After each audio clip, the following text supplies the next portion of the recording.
शिवाय गौब्राह्मणहिताय च जगद्विताय कृष्णाय गोविंदाय नमो नमः। जय श्री कृष्ण चैतन्य प्रभु नित्यानंद श्री अद्वैत गदाधर श्रीवासादि गौर भक्त वृंद। हरे कृष्णा कृष्ण कृष्ण हरे हरे, हरे राम राम राम हरे हरे। जय प्रभुपाद की जय हो।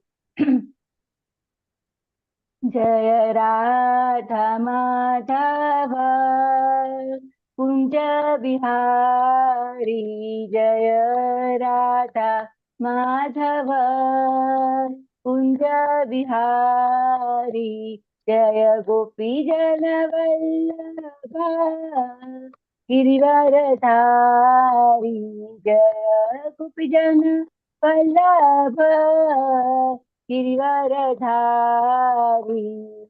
यशोदानंदन व्रज जन रंजन, यशोदानंदन व्रज जन रंजन, यमुना तीर वनचारी, यमुना तीर वनचारी, यमुना तीर वनचारी, जय राधा माधव कुंज बिहारी, हरे Krishna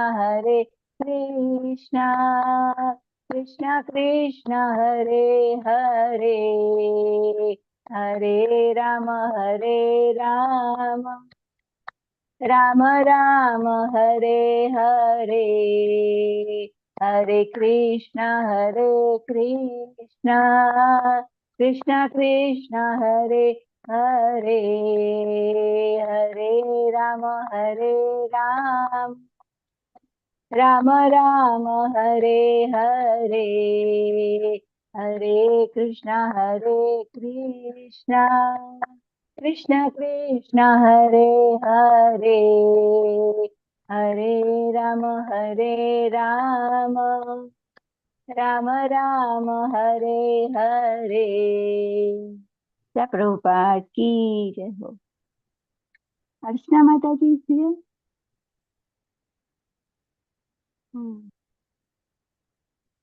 Prabhu, can you share that song, Hey Neela Shaila? हाँ This प्रभु one, yes. ओके हाँ This was sent by you, na?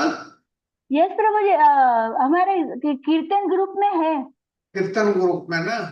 हाँ यस प्रभु जी। Okay, I'll just.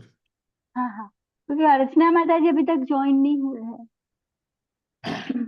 भक्ति शास्त्र कीर्तन. Yes, just 1 second. Yes yes Prabhu, Hare Krishna. Today I am doing salvage, जो भगवान के परम भक्त है, उनका मैं एक भजन करने वाली हूँ। जो भगवान को कहते हैं, सारे भक्तों को के नाम है यहाँ पे, जैसे कि गजराज जी है, द्रौपदी है, कृगली है, फिर रावण के भाई विभीषण है, प्रहलाद जी है, अजामिल है।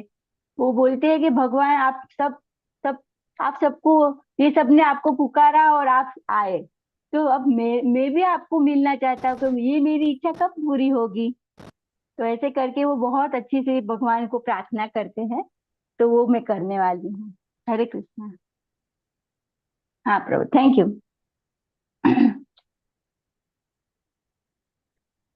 जय जगन्नाथ, जय बलदेवा, जय सुभद्रा मैया की जय हो।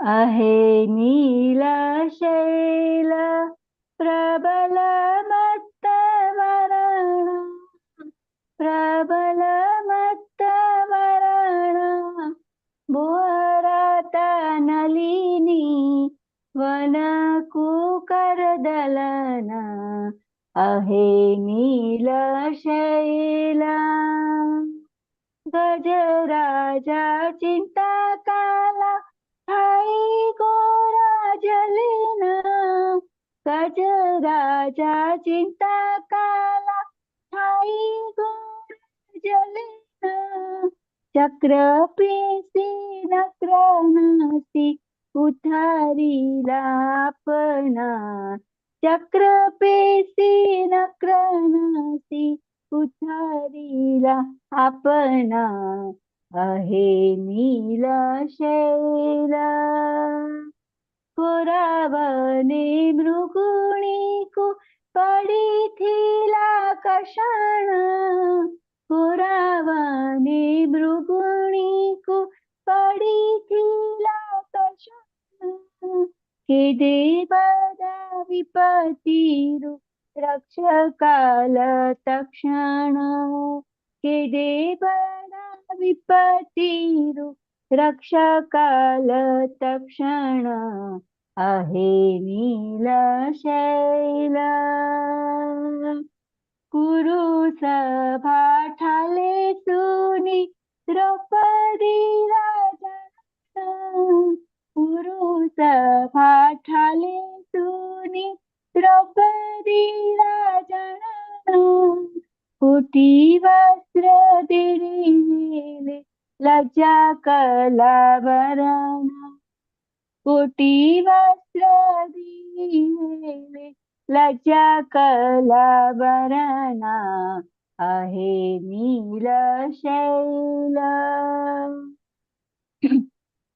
रावण के भाई विभीषण शरण रावण के भाई विभीषण शरण शरण संभालितांकु लंका काला राजन शरण संभालितांकु लंका काला राजन आहे नील शैल प्रहलाद पितासे जे बडा दुष्ट दारुण प्रहलाद पितासे जे बडा दुष्ट दारुण संभास विशाला ताकू विदारिला तक्षणा संभास विशाला ताकू विदारिला तक्षणा आहे नील शैल अजामिदा डाक देला पण बाकानेना अजामिदा डाक देला पण बाकानेना हे दे बडा पापी गला वैकुंठ भुवन हे दे बडा पापी गला वैकुंठ भुवन आहे नील शैल नीलांचल की बीजे प्रभु बौद्ध अवतारेण नीलांचल के बीजे प्रभु बौद्ध अवतारेण द्विबाहु प्रसारी प्रभु अजुआचा शरण द्विबाहु प्रसारी प्रभु जचुआचा शरण आहे नील शैल आहे सलभ गहीना जतीरे मम जाबाना काहे सलभ गहीना जतीरे मम जाबाना श्रीरंग चरण तंडे पशु इति शरण श्रीरंग चरण तंडे पशुची शरण आहे नील शैल प्रबल मत्त वारण प्रबल मत्त वारण मोरता नलिनी वन कुकर दलना मोरता नलिनी वन कुकर दलना आहे नील शैल आहे नील शैल आहे नील शैल जय जय जगन्नाथ जगन्नाथ रक्ष माम् जय जय जगन्नाथ जगन्नाथ रक्ष माम् महाबाहु महाबाहु महाबाहु पाहि माम् महाबाहु महाबाहु महाबाहु पाहि माम्। जय जगन्नाथ जय बलदेवा जय सुभद्रा मैया। हरे कृष्णा कृष्ण कृष्ण हरे हरे हरे राम राम राम हरे हरे। श्री प्रभुपाद की जय हो। विशाल वेग की जय हो। थैंक यू प्रभु जी फॉर सो वंडरफुल सेवा। Thank you Babaji, thank you very much for singing this very famous and popular song in Odia in praise of Jagannath Mahaprabhu. We'll start with the today's class, but before that, the invocation prayers. नमो विष्णुपादाय कृष्णप्रेष्ठाय भूतले श्रीमते भक्तिवेदांत स्वामिनिति नामिने नमस्ते सारस्वते देवे गौरवाणी प्रचारिणे निर्विशेष शून्यवादी पाश्चात्य देशतारिणे जय श्री कृष्ण चैतन्य प्रभु नित्यानंद श्री अद्वैत गदाधर श्रीवासादि गौर भक्त वृंद हरे कृष्ण कृष्ण कृष्ण हरे हरे हरे राम राम राम हरे हरे ओम अज्ञानतिमिरन्धस्य ज्ञानाञ्जनशलाकया चक्षुरुन्मीलितं येन तस्मै श्रीगुरवे नमः। श्रीचैतन्यमनोभीष्टं स्थापितं येन भूतले स्वयं रूप कदा मह्यं ददाति स्वपदान्तिकं वन्देऽहं श्रीगुरु श्रीयुतपदकमलं श्रीगुरुन् वैष्णवाञ्च श्रीरूपं साग्रजातं सगण रघुनाथान्वितं तं तजीवं साद्वैतं सावधूतं परिजनसहितं कृष्ण चैतन्यदेवं श्री राधा कृष्ण पादान सहगण ललिता श्री विशाखान्वितं च हे कृष्ण करुणा सिंधु दीनबंधु जगतपते गोपेश गोपिका कांत राधा कांत नमस्तुते तप्त कांचन गौरंगी राधे वृंदावनेश्वरी वृषभानुसुते देवी प्रणमामि हरिप्रिये वंशा कल्पतरुभ्य च कृपा सिंधुभ्य एव च पतितानां पावनेभ्यो वैष्णवेभ्य नमो नमः। पंचतत्वात्मकं कृष्णं भक्तरूपस्वरूपकं भक्तावतारं भक्ताख्यं नमामि भक्तशक्तिकं जयतां सुरतोपङ्गर्मम मन्दमतिर्गति मत्सर्वस्वपदाम्बुजौ राधा मदनमोहनौ दिव्याद् बृन्दारण्यकल्पद्रुमा श्रीमद्रत्नाङ्गर सिंहासनस्थितौ श्रीमद् राधा श्रीलगोविन्ददेवौ पृष्ठालिभिसेव्यमानं स्मरामि श्रीमान् रासरसारम्भी वंशीभट्टतटस्थित दर्शन वेणु स्वनिर्गोपीर गोपीनाथ श्रीयस्तु नः श्री कृष्ण चैतन्य प्रभु नित्यानंद श्री अद्वैत गदाधर श्रीवासदि गौर भक्त वृंद। Now we'll offer our obeisances to Sri Chaitanya Mahaprabhu and the six Goswamis of Vrindavan. Namo Mahavadanyaya Krishna Prema Pradayate Krishnaya Krishna Chaitanya Namne Gaurati Se Namah. O most magnificent incarnation, you are Krishna himself appearing as Sri Krishna Chaitanya Mahaprabhu. You have assumed the golden color of Srimati Radharani and you are widely distributing pure love of Krishna. We offer our respectful obeisances unto you. Krishna Vannam Tusa Krishnam Sangopanga Straparsadam Yagge Sankirtanam Prayer Yajanti Sumedasa. In the age of Kali, intelligent persons perform congregational chanting to worship the incarnation of Godhead who constantly sings the names of Krishna. Although his complexion is not blackish, he is Krishna himself. He is accompanied by his associates, servants, weapons, and confidential companions. Nana Shastra Vicharante Nipunam Sadharma Sanstapako Lokanam Hitakarino Tribhuvane Manya Saranya Karo Radha Krishna Padara Vinda Vajanan Anandena Mattaliko Bande Rupa Sanatana Raghujugo Sri Jiva Gopalako.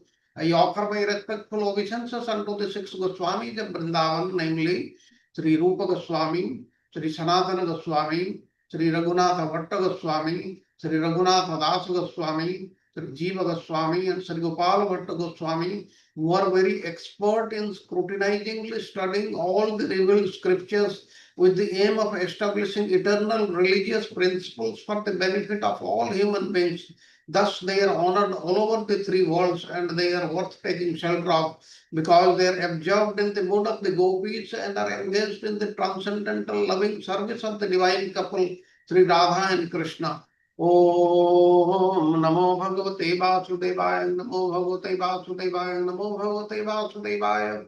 Narayanam Namaskritya Naram Chaiva Narottamam Devim Saraswatim Vyasam Tato Jayamudire नष्टप्रायेषु अभद्रेषु नित्यं भागवत सेवया भगवती उत्तम श्लोके भक्तिर्भवति नैष्ठिकी हरे कृष्ण कृष्ण कृष्ण हरे हरे हरे राम राम राम हरे हरे हरे कृष्ण कृष्ण कृष्ण हरे हरे हरे राम राम राम हरे हरे हरे कृष्ण कृष्ण कृष्ण हरे हरे हरे राम राम राम हरे हरे. With this, I welcome all the devotees to the today's session. We will be studying lesson 96 today. Very nice story. But before we start that, let us have the recap of yesterday's class, that is lesson 95.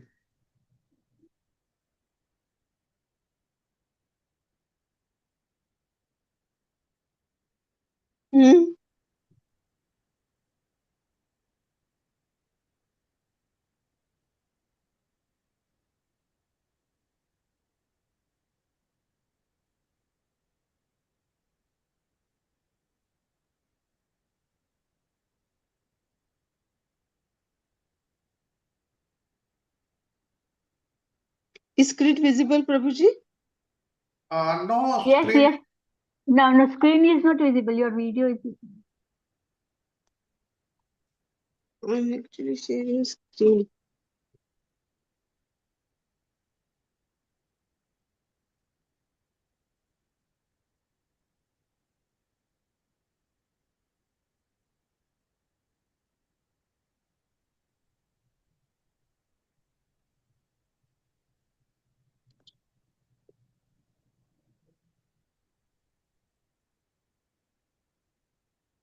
You want me to share? Yeah, Prabhuji, always it is getting the same problem. Yeah, I will share.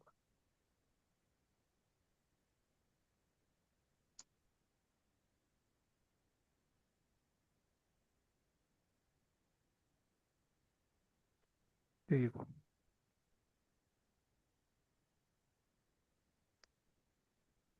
Yeah. Yes माता जी आ गया.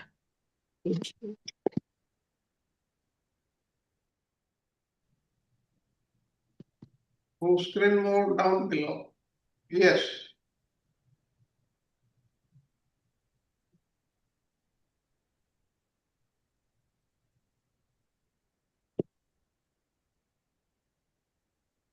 Yeah, no, it's okay. Yeah, yesterday, His Grace Shri Prabhuji, we went through lesson 95, which is from Srimad Bhagavatam 10th canto. It was chapter 58, which has got 1 to 58 verses. And the title is Krishna Marries Five Princesses. So the chapter includes the four theme, as Charu Chandra Prabhuji has divided in four themes, and Sharad Prabhuji dealt with these four themes yesterday.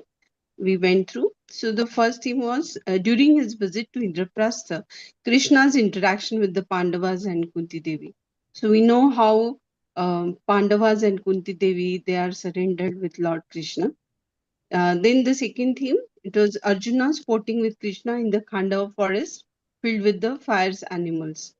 The third theme, which narrated about the key thematic elements and their philosophical significance of how Krishna married five princesses, five brides, one by one, starting from Kalindi. Then the fourth theme included the integration of the chapter-wide key thematic elements and their philosophical insights and the learnings. So these were the four themes of the chapter yesterday we saw. So there happens the interaction between Pandavas and Kunti Devi. So Prabhuji narrated about 5 to 6 points and summarized them. So the first point was divine protection and guidance. So as Kunti Devi suffered a lot and had miseries because of atrocities of Duryodhana, and yes, we know how Krishna has played the role as a protector. So the first point signifies that the divine watches over devotees who remain faithful and devoted and offers them protection in their times of crisis.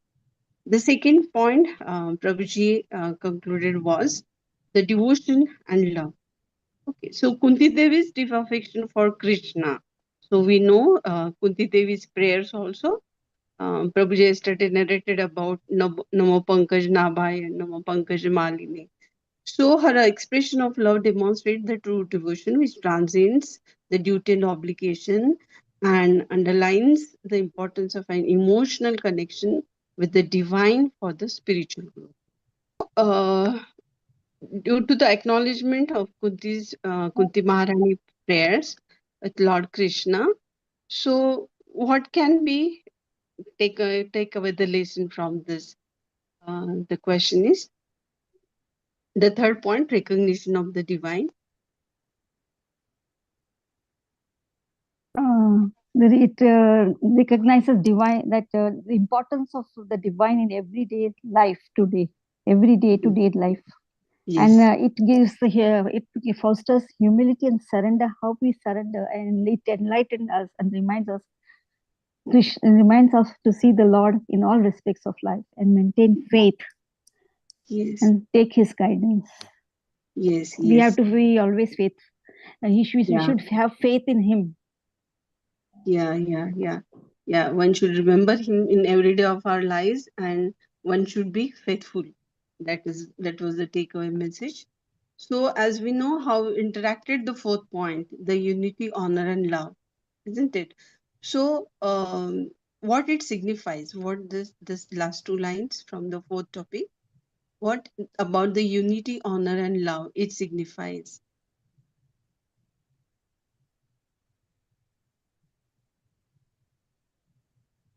That Okay. Yeah. Yes, Mataji.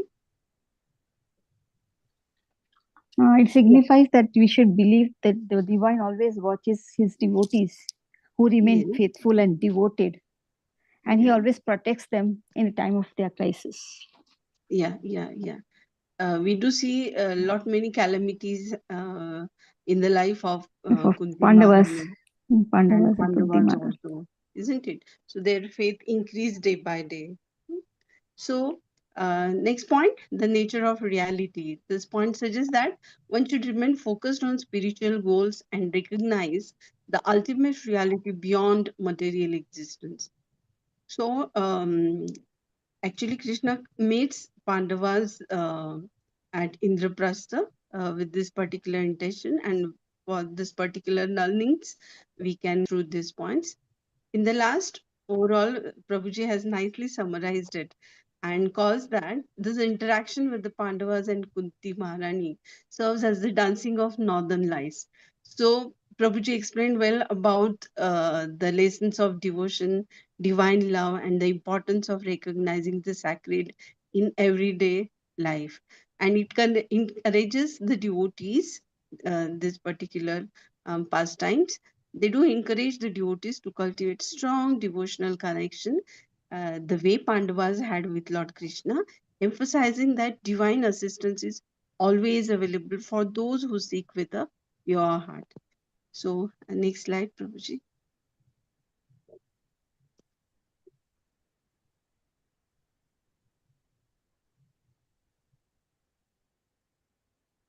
So there are a few questions.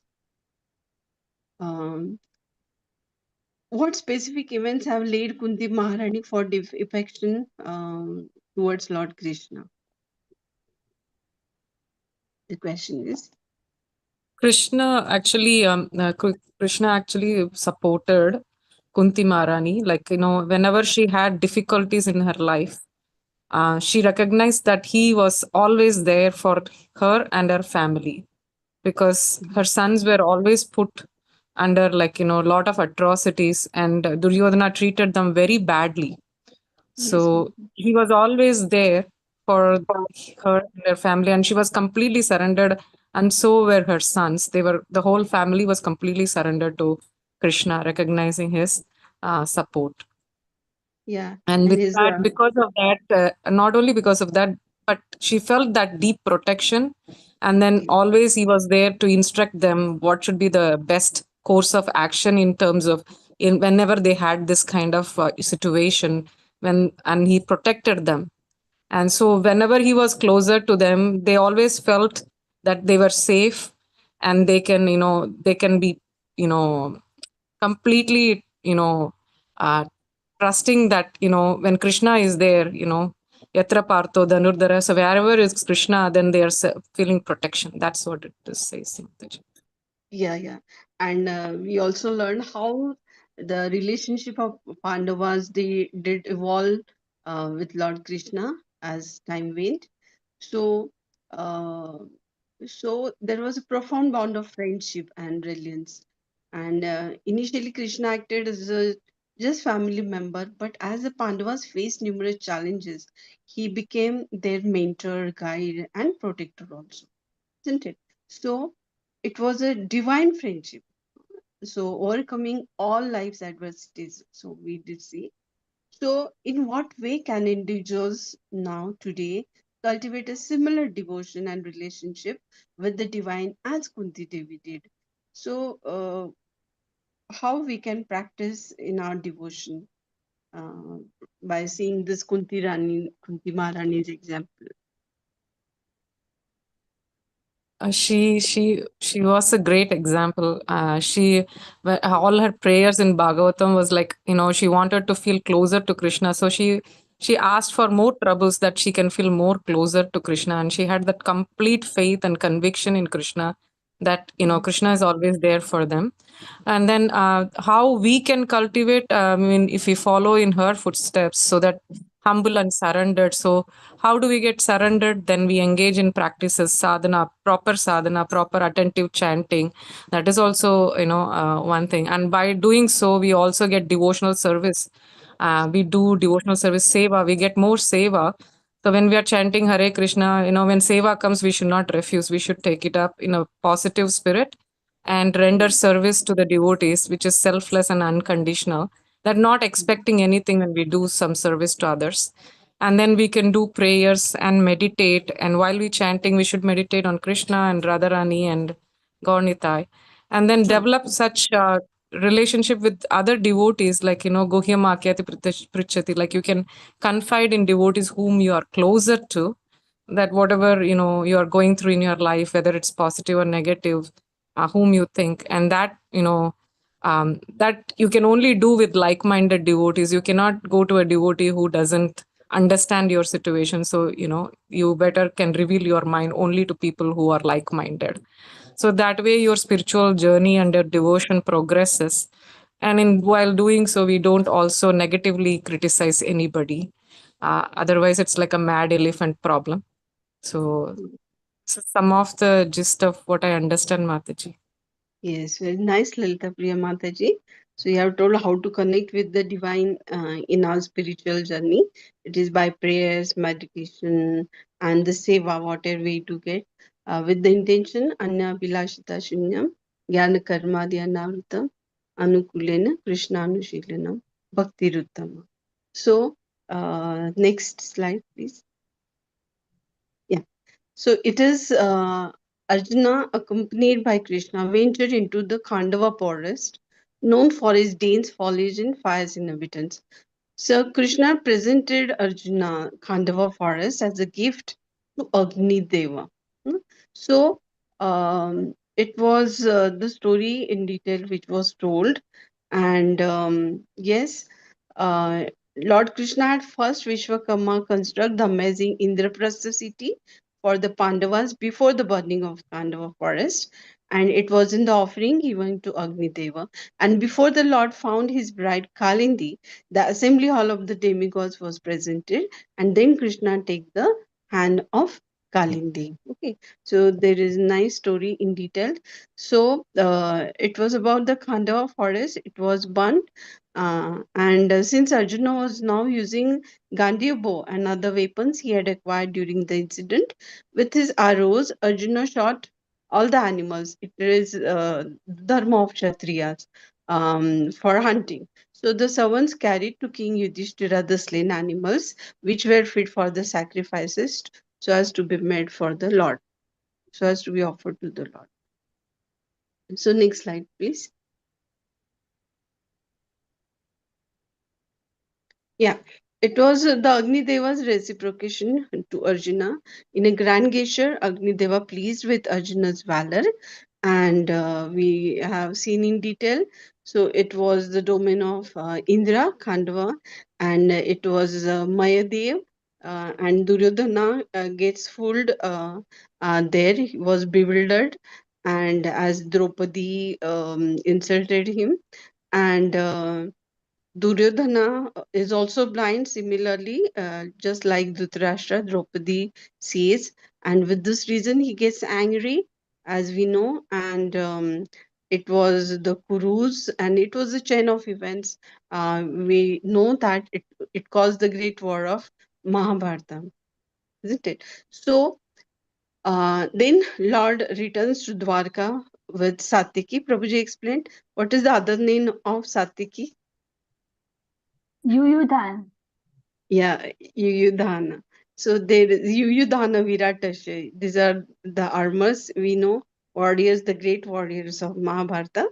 And in the beginning, also Prabhuji explained about the story how Krishna rises towards Yamunaji from the Dwarka with his associates, grand associates like Satyaki and others. And yes, upon being saved from fire by Arjuna, Mayadana's reciprocation we have learned. Next provision.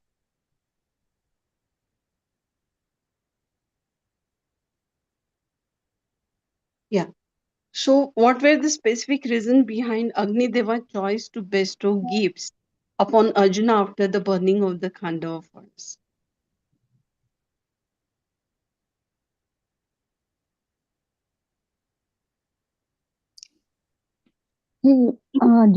For his gratitude for his bravery and commitment to fulfill all the five gods' needs. Yeah. So the whole story, as we know, it was a Khandava forest which was being given gift, which was a gift by Lord Krishna to Pandavas, and in turn it was offered to Lord Agnidev also. And the story it has been narrated in the same questionnaire session. The next Prabhuji slide.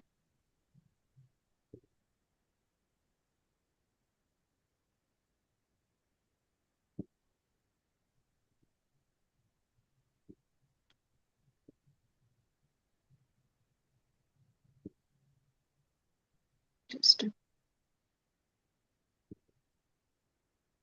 yeah. So in the third theme, key thematic elements and their philosophical insights of Krishna marrying the five princesses, beginning with Kalindi. So can anyone narrate about how Kalindi Lord marries with Princess Kalindi?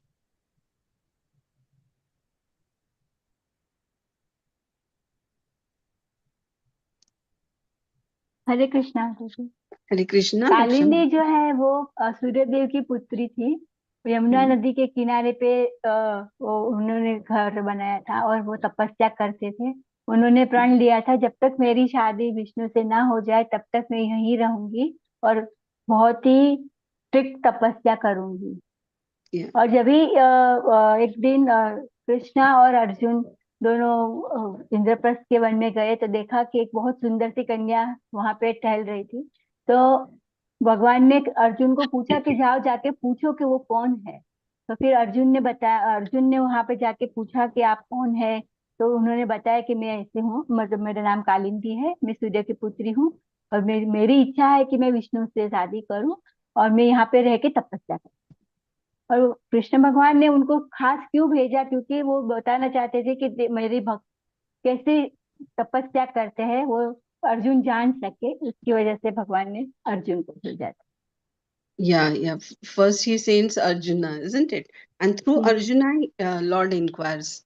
And she had a strong intent so as to get married with Lord Krishna only, isn't it? With such a intense feeling. So Lord brings her at Yudhishthira's palace, isn't it? And then later Lord marries with Kalindi. So next is about Mitravinda. Her brothers' name were Vinda and Anuvinda, and who shared the throne of Avanti and were followers of Duryodhana, isn't it? So it is Mitravinda, despite her brother's opposition, it signifies the transcendence of societal norms and familial ties in the pursuit of divine love. So we do see that there is no any congregation for Lord's Bhakti there. But see, they are so enigmatic people, but amongst them we do see such princesses like Rukmini Devi, Mitravinda. So it illustrates that love for the divine can sometimes defy conventional expectations, and that the true devotee will always find a way to unite with the divine. So whatever the circumstances, materially we do see, but spiritually it is for the betterment with these two examples. So first marriage with Kalindi, then Mitravidya. Then is Nagnajit was the king and his daughter Satyaka or Nagnajiti. So Lord then marries Nagnajiti also in the future, in the coming future, and then with Bhadra. So Krishna's marriage to Bhadra, who was the daughter of Shrutakirti, it occurred when her brothers, headed by Shantardana, offered her to Krishna. And this alliance was straightforward, reflecting familial bonds and mutual respect. So it was the straightforward nature of Krishna's marriage to Bhadra which highlights the importance of family and community in spiritual life. It suggests the divine relationships can flourish within the framework of mutual respect and familial bonds, reminding us of warm support of our own communities in our spiritual journeys. Next slide, please. Yeah. Then Lakshmana was the daughter of the king Madra Desh, isn't it? So at her Swamvar, Krishna arrived alone and took Lakshmana away. So just as Garuda had stolen the nectar from the demigods, okay, which highlights the charisma and the ability to attract the hearts of the devotees. So the Swamvar with Lakshmana, it exemplifies the irresistible allure of the divine and symbolizes true love for God transcends competition and rivalry, making us feel the overwhelming love of God. So in overall, what can be learnings from these marriages of Lord Krishna with 5 princesses? So last 3 points.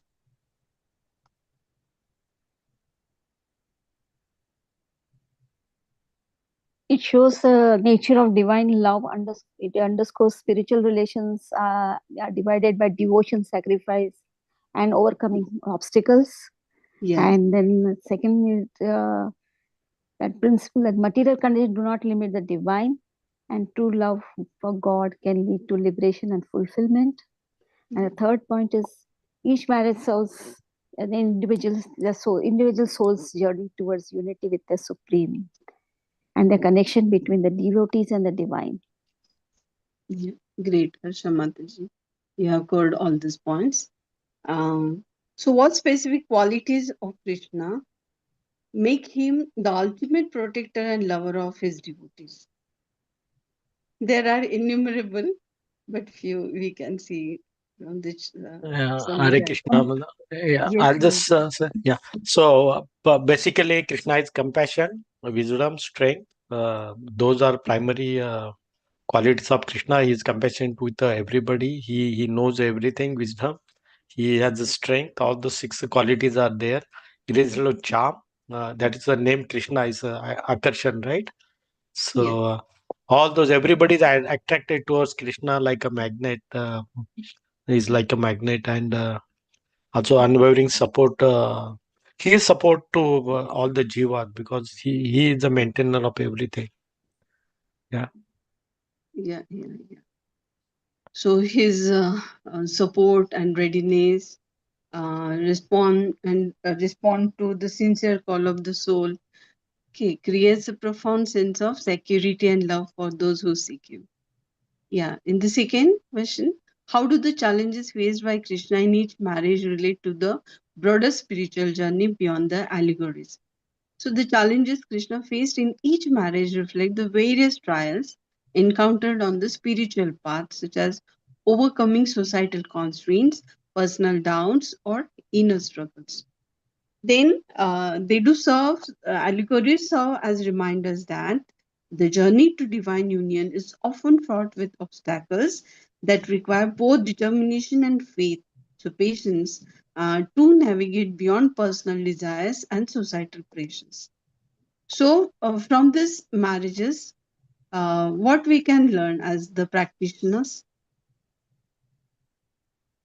इससे sadhaka always हमें सोचना चाहिए कि हमें जो भी difficulty आती है वो उनको Yeah. हम उसमें से हमें पास थ्रू होना है, श्रद्धा रखनी है, ह्यूमिलिटी रखनी है, भगवान की सेवा करते जानी है, गुरु गौरंगा को गुरु के अंडर रह के हमें इनकी इंस्ट्रक्शन के द्वारा हमें आगे हमारे आचार्यों की जो भी हमारे शास्त्र है उन्हें अच्छे से पढ़ना है और जरा भी हमें फेथ को लूज नहीं करना है और हो सके इतनी हमें फेथ को कल्टीवेट करते जाना है और धीरे धीरे करके हम ये सारे ऑब्स्टिकल को पार करके हम भगवान के तक पहुंच सकते हैं. Yes. Great, Raksha Mataji. Thank you. Next slide, please. Yeah. It is the divine love for Lord Krishna. It is the fourth theme now. And the devotional resolve of 5 princesses needed in defying the odds to attain him as their husband. So the chapter illuminates the profound devotional determination of the 5 princesses who undertook severe austerities come penances. So they demonstrated their love for him, a love that is truly selfless and inspiring. So the intense love expressed by Kalindi and Kunti Devi exemplifies that genuine devotion is selfless and seeks union with the divine. So this love is not just emotional, but transcends physical limitations and societal boundaries. So the role of Krishna as a protector and empowerment for his steadfast devotees. So Krishna portrayed as a loving protector. Okay, how can it be explained in short? As a protector. He ensures that the welfare is there who remembers him. Yeah. And his divine nature and how he takes care of his devotees during obstacles and crisis. And true devotion is also characterized by unconditional service, surrendering, and keep a faith in him. Yeah. That is one. Yeah. And then Krishna also shows us which kind of surrender we do it, and our willingness to clear the hardships and face devotion, and we have a deep faith in him and a sense of trust, that is trust in him. We should not forget to have trust. We must always keep trust. He will come. He will protect us. Yeah, the faith of princess in Lord Krishna, it exemplifies the surrender, love and devotion and personal sacrifices and trust. Isn't it? So in a nutshell, it can be concluded. So next is courage and strength. So marriages involve the taste of strength and valor and symbolizes that the trials that must be overcome in the pursuit of love and devotion. So the marriages illustrate the union between Krishna and his devotees. It is not just the marriage, but it is the union. So emphasizing that true love transcends material concerns and societal norms. That is a very good term Prabhuji has mentioned, the unity of purpose. So here it refers to the shared goal of the devotees, which is to attain union with the divine. Then the Krishna's abilities to marry so many multiple princesses without diminishing his love for each one. So he had more than 16,000 palaces for the queens. So it shows the idea that the divine can simultaneously engage with many devotees, and this offers insights into the nature of the sacred, which is limitless and ananta, and accommodating to all who seek it. So, in a conclusion, it can be said that Krishna's actions are framed as playful, even though they do like a playful. It showcases his divine Leela pastimes, which serve to attract and engage his devotees. So, through the angle of vision of Vishwanath Chakravarti Thakur, commentary, the practitioners of devotion are invited to reflect on the qualities of genuine devotion that signifies the divine protection and the spiritual growth that results from overcoming life's challenges in our spiritual journey. So, in a nutshell, how we can have the spiritual journey in the next slide. So, it is a question answer session. It is, we have already discussed. So, how Lord's pastimes, they're great, and by embracing challenges as opportunities for learning and transformation, so one can develop resilience and deepen their faith, ultimately drawing closer to the divine through perseverance and trust. Thank you, Hari Krishna. I hope I have not taken much time. Thank you, Mataji, Harsha Mataji, Raksha Mataji, Sanjeev Prabhuji, Radha Vinod Prabhuji, for your kind gestures by answering. Thank you, Hari Krishna. Over to Sharad Prabhuji. Hari. Thank you, Mataji. Thank you very much. Now we'll start with lesson 96. I'll just share the slide. Okay, before I start with this lesson 96, do you know why Agnidev, the fire god, he wanted to consume the Khandav forest? Anybody knows this story? Okay, I'll tell you in just 2 minutes time, because this is connected with the whole story we have heard so far. What happened, there was a king known as Svetaki. Now, what he did a fire sacrifice for 12 years. And in that, what happened, clarified butter, that is ghee, was poured into Agni's mouth in a continuous stream for 12 years. And he had been drinking this ghee for 12 years.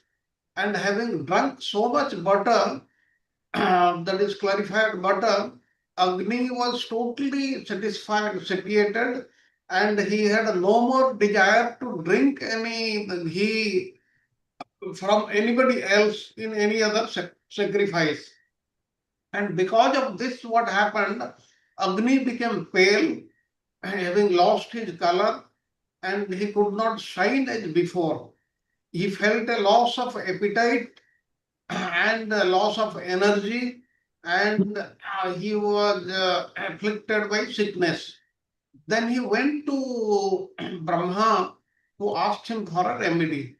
Now then Brahma advised him to eat the dreadful forest of Khandavan, which is the abode of the enemies of the gods. And he said that when you have eaten the fat of these creatures there in the forest, you shall regain your own composure, own nature. And therefore he advised him to go there and consume the forest without any hesitation, and it should be done fast. And that is the reason why the Agni Dev, he wanted to consume the Khandav forest. Okay, now we'll start with chapter 96. This is lesson 96. This is actually chapter 59 of Srimad Bhagavatam, 10th canto, and the heading is Killing of Narakasura. Narakasura, he has got another name also. His name is Bhaumasura also. That means Bhaumasura and Narakasura, they are the same person. Now, before I go through the slides and tell the things, and analyze what we learn from the this chapter, I'll just tell you in 3-4 minutes the gist of the story, what happened in this chapter. Now, this chapter 59, it tells how Krishna killed Narakasura or Bhaumasura, who was the son of the earth goddess, and married thousands of maidens the demon had kidnapped. It also describes how the Lord stole the Parijata tree from the heaven and how he behaved like an ordinary householder in each of his palaces. Now, after Narakasura was a very powerful demon. He could even defeat Indra. That's why from Indra's kingdom, he stole Lord Varuna's umbrella, Mother Aditi's earrings, and also the playground of the demigods known as Mani Parvata. Then Indra went to when this thing happened, Indra went to Dwarka and described the demon's transgressions to Krishna. And then what Krishna did, Krishna together with Queen Satyabhama, they mounted on his carrier, that is Garuda, and traveled to the capital of Narakasura's kingdom. And on a field outside the city, he decapacitated the demon Mura with his disc. Then he fought Mura's 7 sons and sent them to the abode of death. And thereafter, Narakasura himself, he entered the battlefield on the back of an elephant. Then Naraka threw his Shakti lance at Krishna, but the weapon proved totally ineffective. And the Lord cut the demon's entire army into pieces.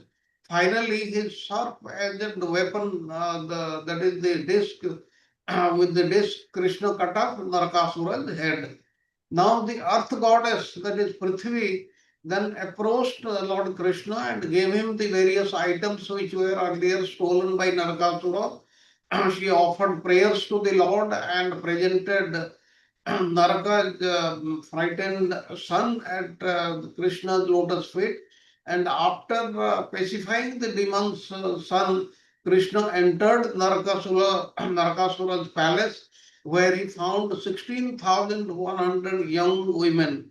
And as soon as they caught sight of the Lord, they all decided to accept him as their husband. And the Lord then sent them to Dwarka along with a great quantity of treasure. And then he went with Queen Satyabhama to the abode of Indra. There he returned Aditi's earrings, and Indra and his wife Sachidevi, they worshipped him. And on Satyabhama's request, Lord Krishna uprooted the heavenly Parijata tree and put it on the back of Garuda. And after defeating Indra and the other demigods who opposed his taking the Parijata tree, Krishna returned with Queen Satyabhama to Dwarka, where he planted it in a garden adjacent to Satyabhama's palace. And Indra had originally come to Krishna offering obeisances and begging him to kill Narakasura. But you saw how afterwards, when his business had been accomplished, he quarreled with the Lord. Now the demigods, they are prone to anger because they become intoxicated with pride in their opulences. But the Supreme Lord, the infallible Lord, he manifested himself in 16,100 separate forms and married each of the 16,100 brides in different temple. He took the required activities of household life just like an ordinary person, accepting various kinds of service from each of his many wives. Now, see the slide. In this chapter 59, the lesson 96, the killing of Narakasura or Bhaumasura, the son of Earth goddess Bhumi or Prithvi. And in 97 and 98, which we'll be studying next weekend, that is chapter 60, Lord Krishna teaches Queen Rukmini. And in 99, that is next to next weekend, day 1, chapter 61, we'll see how Balrama kills Rukmini. Now, regarding Bhudevi and Sridevi, please remember that in the Jagannath temple in Puri, you only see the deities Jagannath, Balabhadra, Subhadra, and behind them Sudarshana. And there, Bhudevi and Sridevi are also there. They are also worshipped there. Okay, then we go to the next slide. The killing of Narakasura, accompanied by his warrior Queen Satyabhama, Lord Krishna killed Narakasura or Bhaumasura, the son of Earth goddess Bhumi or Prithvi. These are given in 1 to 22 in 22 verses. Then goddess Earth, Bhumi Devi, offered prayers to Lord Krishna 23 to 31. And now that Krishna freed from Narakasura imprisonment, the 16,100 royal maidens desired to have Krishna as their husband. Please remember that all 16,100, they wanted to marry Krishna, but there was no competition amongst them because they are the eternal devotees of the Supreme Lord, eternal companions of the Supreme Lord.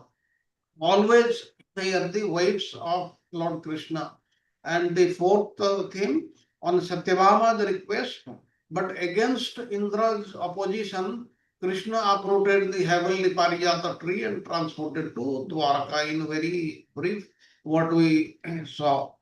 Now, Sukadeva Goswami, he describes this story to Parikshit Maharaj, because Parikshit Maharaj asked how was Bhaumasura, who kidnapped so many women, he was killed by the Lord. And Sukadeva Goswami said that after Bhaumasura had stolen the earrings belonging to Indra's mother, that is Aditi, and along with Varuna's umbrella and the demigod's playground, which is there in the Mandara mountain, then Indra went and requested Krishna to do something.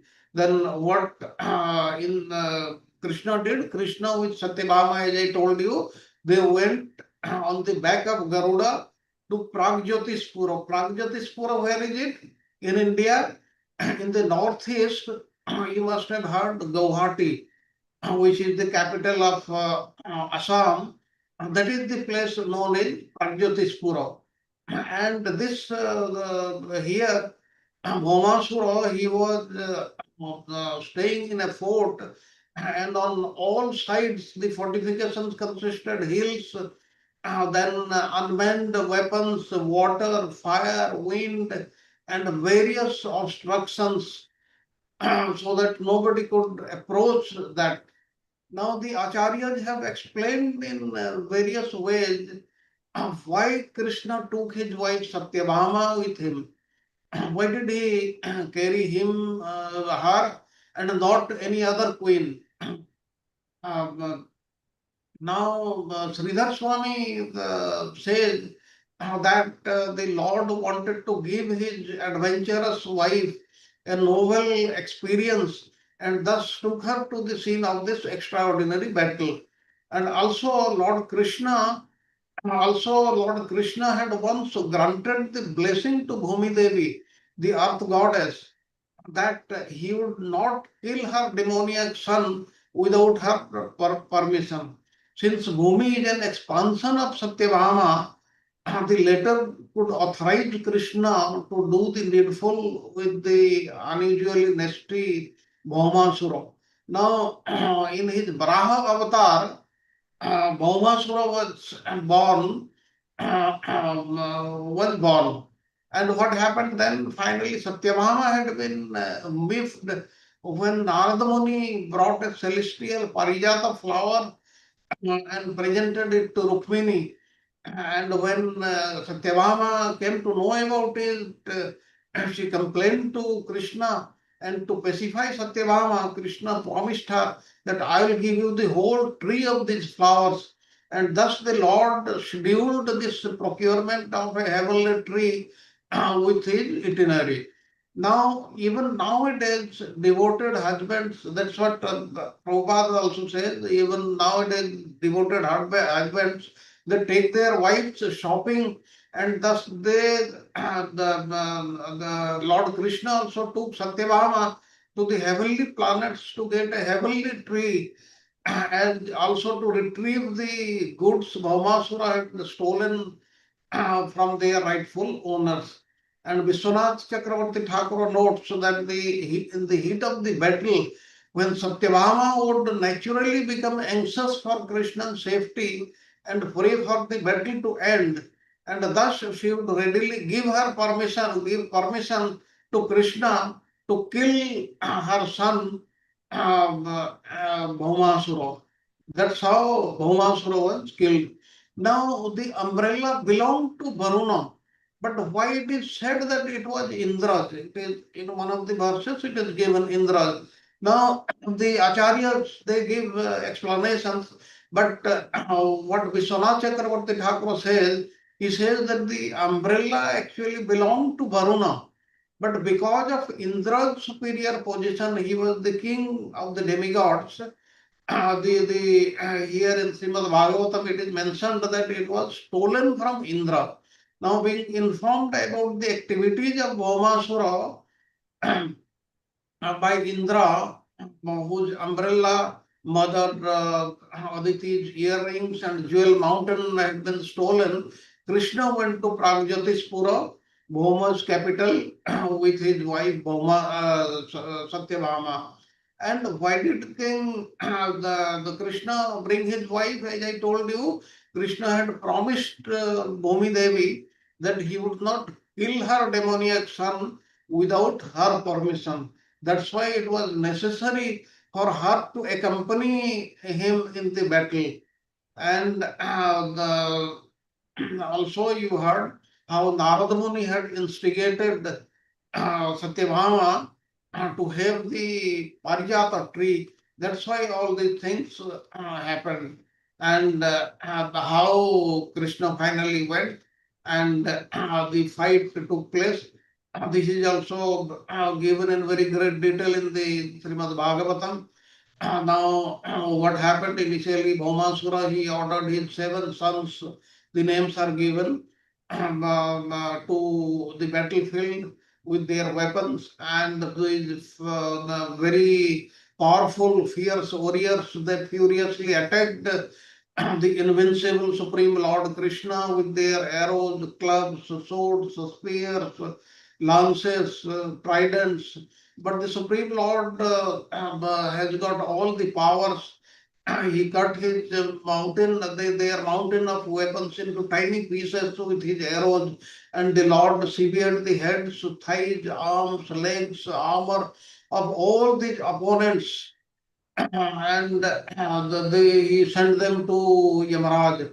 Then Narakasura, the son of the earth, could not contain his fury when he saw that his sons have been killed, his military leaders have been killed, and then he went to fight with the elephant born from the milk ocean. Then Krishna and his wife mounted on a Garuda, they looked like a cloud with lightning sitting on the lightning above the sun. And seeing the Lord, Bhaumasura released his very powerful weapon at him. And Bhaumasura's soldiers also simultaneously attacked Krishna with their weapons, not following the rules of the battle. And at that moment, Bhaumasura, these weapons displayed the various powers. They were also very powerful. He was also very, very powerful.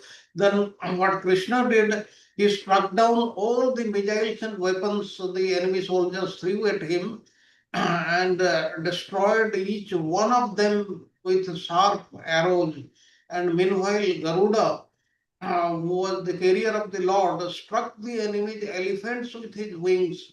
He also started fighting with them, and beaten by Garuda's wings, beak, and talons, and elephants, they fled back to the city, leaving Narakasura alone in the battlefield to oppose Krishna.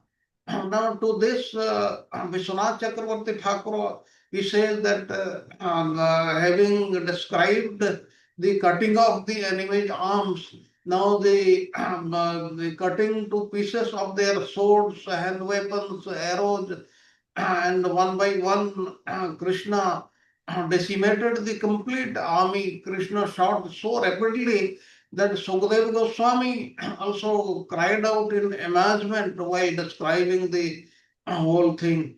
According to Vishwanath Chakravarti Thakur, as Bhauma raised his invincible trident against Krishna, Satyabhama sitting on the Garuda with the Lord said, "Kill him right away."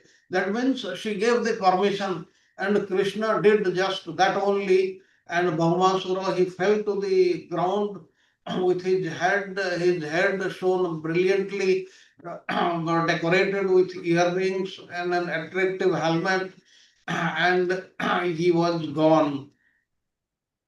Next slide. Now the killing of Narakasura, the key thematic highlights. Now Krishna's mission. Now Krishna kills the demon Narakasura, who had captured 16,100 princesses and stolen valuable items from Indra. He does this at Indra's request and with the permission of Bhumi Devi, Narakasura's mother. This we saw in great detail. Narakasura was killed with the permission of Satyabhama, who was Bhumi Devi only. And why all these things happened? Because Indra had requested Krishna to take action, because he had spread his terror even to the demigods world also. Now the second point, the warrior queen Satyabhama's role. Krishna brings her along the battle because she could permit him to kill Narakasura. Krishna wanted her permission because he had promised her earlier that he will do so. He can kill, he can harm Narakasura with her permission only. And this is significant since Bhumi is considered an expansion of Satyabhama. That means Krishna kept his promise. This is very important. Then the battle with Mura. Krishna battles the demon Mura, who is a symbol of arrogance and ego. And by breaking Mura's trident and defeating him, Krishna symbolically overcomes these negative traits. Mura's 7 sons, representing various vices, join the fight against Krishna, but are ultimately defeated, symbolizing the triumph of good over evil. Now we know that we have got so many negative traits in our personalities, and they can be killed, they can be decimated by Lord Krishna. That's why if we become devotees, pure devotees of the Supreme Lord Krishna, he will be able to help us in subjugating all these negative traits, bad qualities in us and all our senses, and will become good persons. Then the next slide, Krishna's powers. The Lord displays his extraordinary combat skills, which are not just physical prowess, but a manifestation of his divine powers.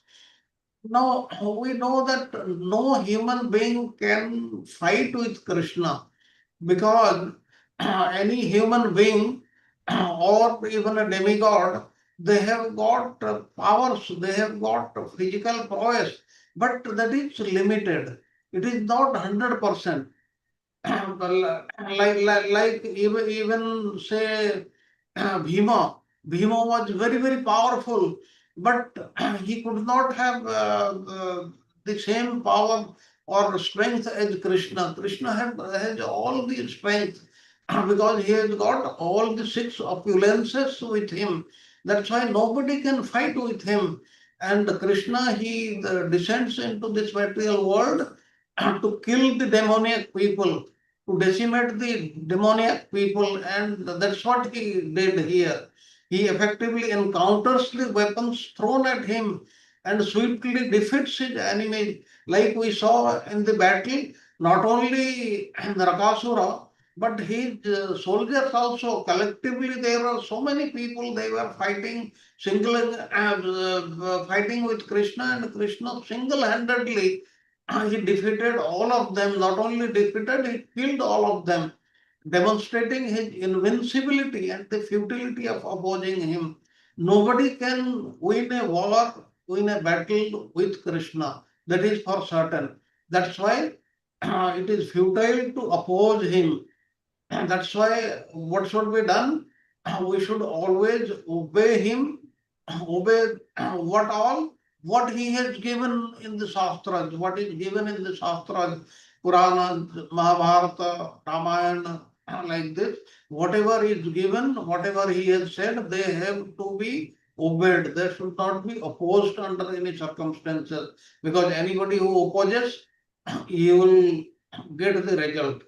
Now Satyabhama's request, Satyabhama feeling slighted by the heavenly Parijata flower Krishna presented to Rukmini, asked the Lord to bring her Parijata plant itself, which he does by defeating Indra, that we saw the story. And divine approval, the sages and demigods cheer for Krishna's victory over Narakasura. When Narakasura was killed, he was oppressing the demigods, and when he was killed, everybody became happy, acknowledging the demon's sinful deeds and the necessity of his defeat. That means all the sages and demigods, they wanted him to be defeated, and Krishna did this. This is very, very important. And go to the next slide. Divine protection and permission. Now, the fact that Krishna sought permission from Satyabhama before killing Narakasura reflects the principle of respect and consideration in sacred actions. Now, Krishna had promised this to Bhumi Devi, that before killing Narakasura, causing any harm to him, he will obtain the permission of the Bhumi Devi, and there is no difference between Bhumi Devi and Satyabhama, and he fulfilled this promise. This is very, very important, because it was a sacred promise, it was a sacred action.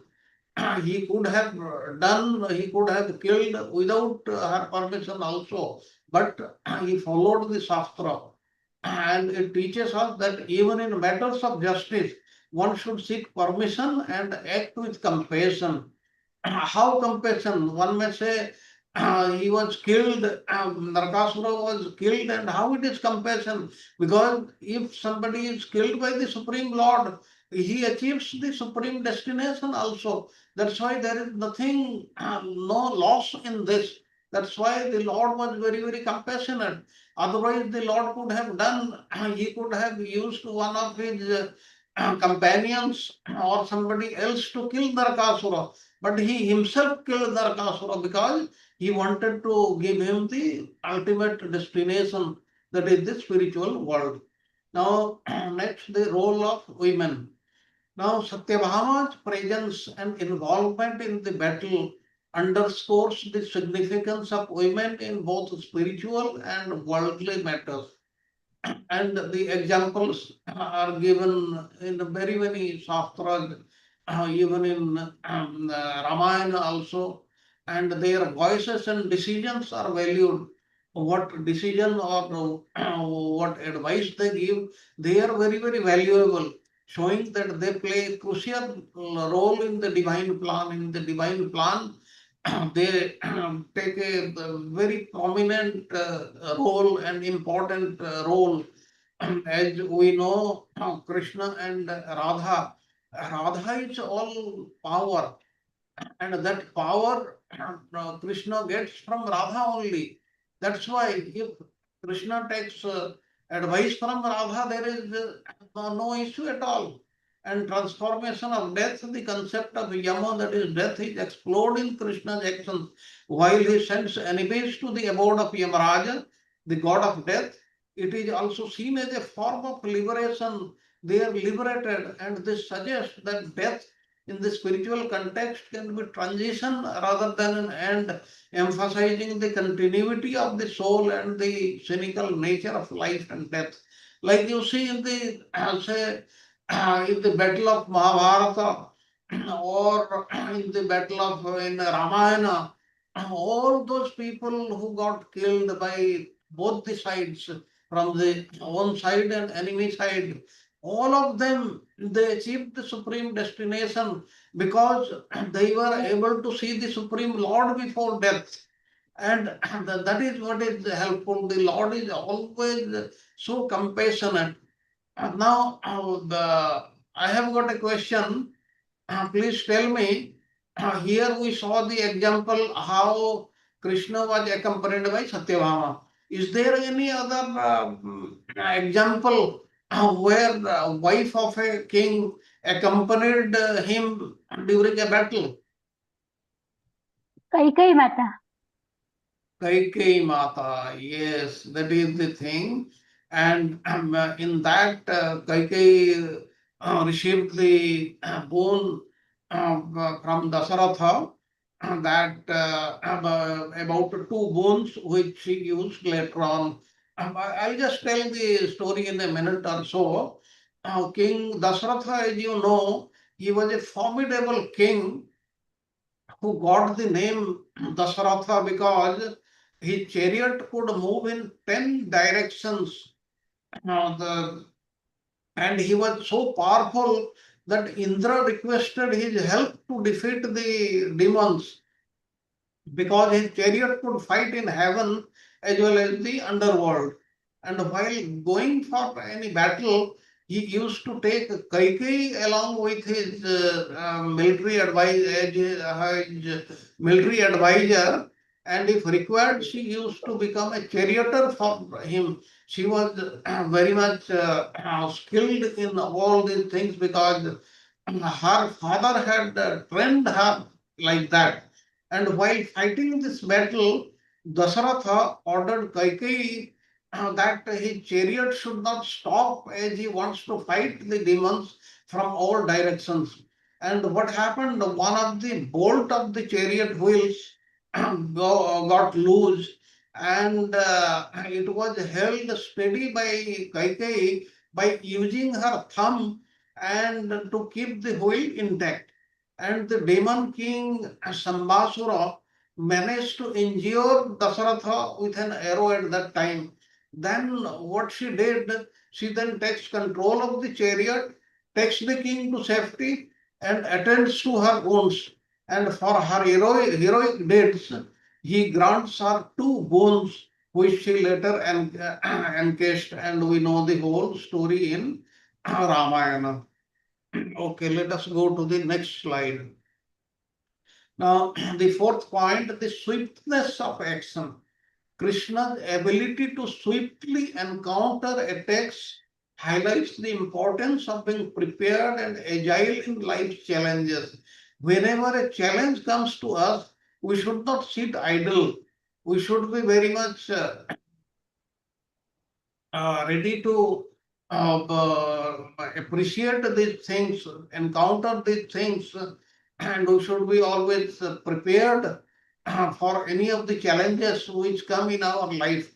We should not sit down just like that, thinking that I am a devotee and the Lord will do everything, because we have not reached that level. When we reach that level, even if you sit down like what Ambarisha Maharaj did, when the demon was created by Durvasa Muni, he did not move an inch. He never prayed to the Supreme Lord. But the Supreme Lord was very much concerned about him, his safety. That's why he sent his Sudarsana Chakra to protect him. And as you know, for 1 year, Durvasa Muni was running around and going from pillar to post. And finally, he came back and apologized and asked for forgiving him to Ambarish Maharaj only. It symbolizes the need for quick thinking and decisive action. We should be decisive when a difficult situation comes, presents before us. And this decision has to be taken immediately. That's why we have to be quick in our thinking process, learning from Krishna, inspiring us to be proactive and ready for life's test. Proactive means before a problem comes, we should appreciate that, we should expect that, and we should wait for that and take action rather than the event is over, then we think of what is to be done, then the time would have passed, there would not have been any time left, only that. Therefore, in our life's problems also, we have to be totally proactive rather than reactive in nature. This is very, very important. Now, moral justice, the cheers from the sages indicates that the destruction of evil is celebrated as a moral good, and this reinforces the idea that divine justice is not just a concept but a necessary force for restoring balance in the world. In the Mahabharata war, 56 crore people were killed, 64 crore people were killed, and one should not think that Krishna created this violence in the world, but this was required for the balance of the material world, and that's what he did, reassuring us of the inherent order of the universe. There is a particular order, this has to be maintained, and when the balance gets disbalanced, the Lord Himself comes to balance it again. This is what is the Lord's aim, to come to the material world.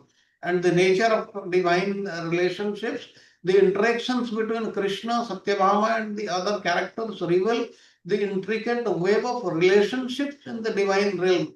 Love, respect, and mutual support are not just words, but essential elements for maintaining harmony. And for maintaining harmony in the society, we should have mutual respect for each other. We should have love for all others. And these are very, very important, making the divine world a fascinating subject of study. Overall, this passage illustrates the sacred qualities of Krishna and the values inherent in his actions, encouraging us to reflect on justice. We should always see justice.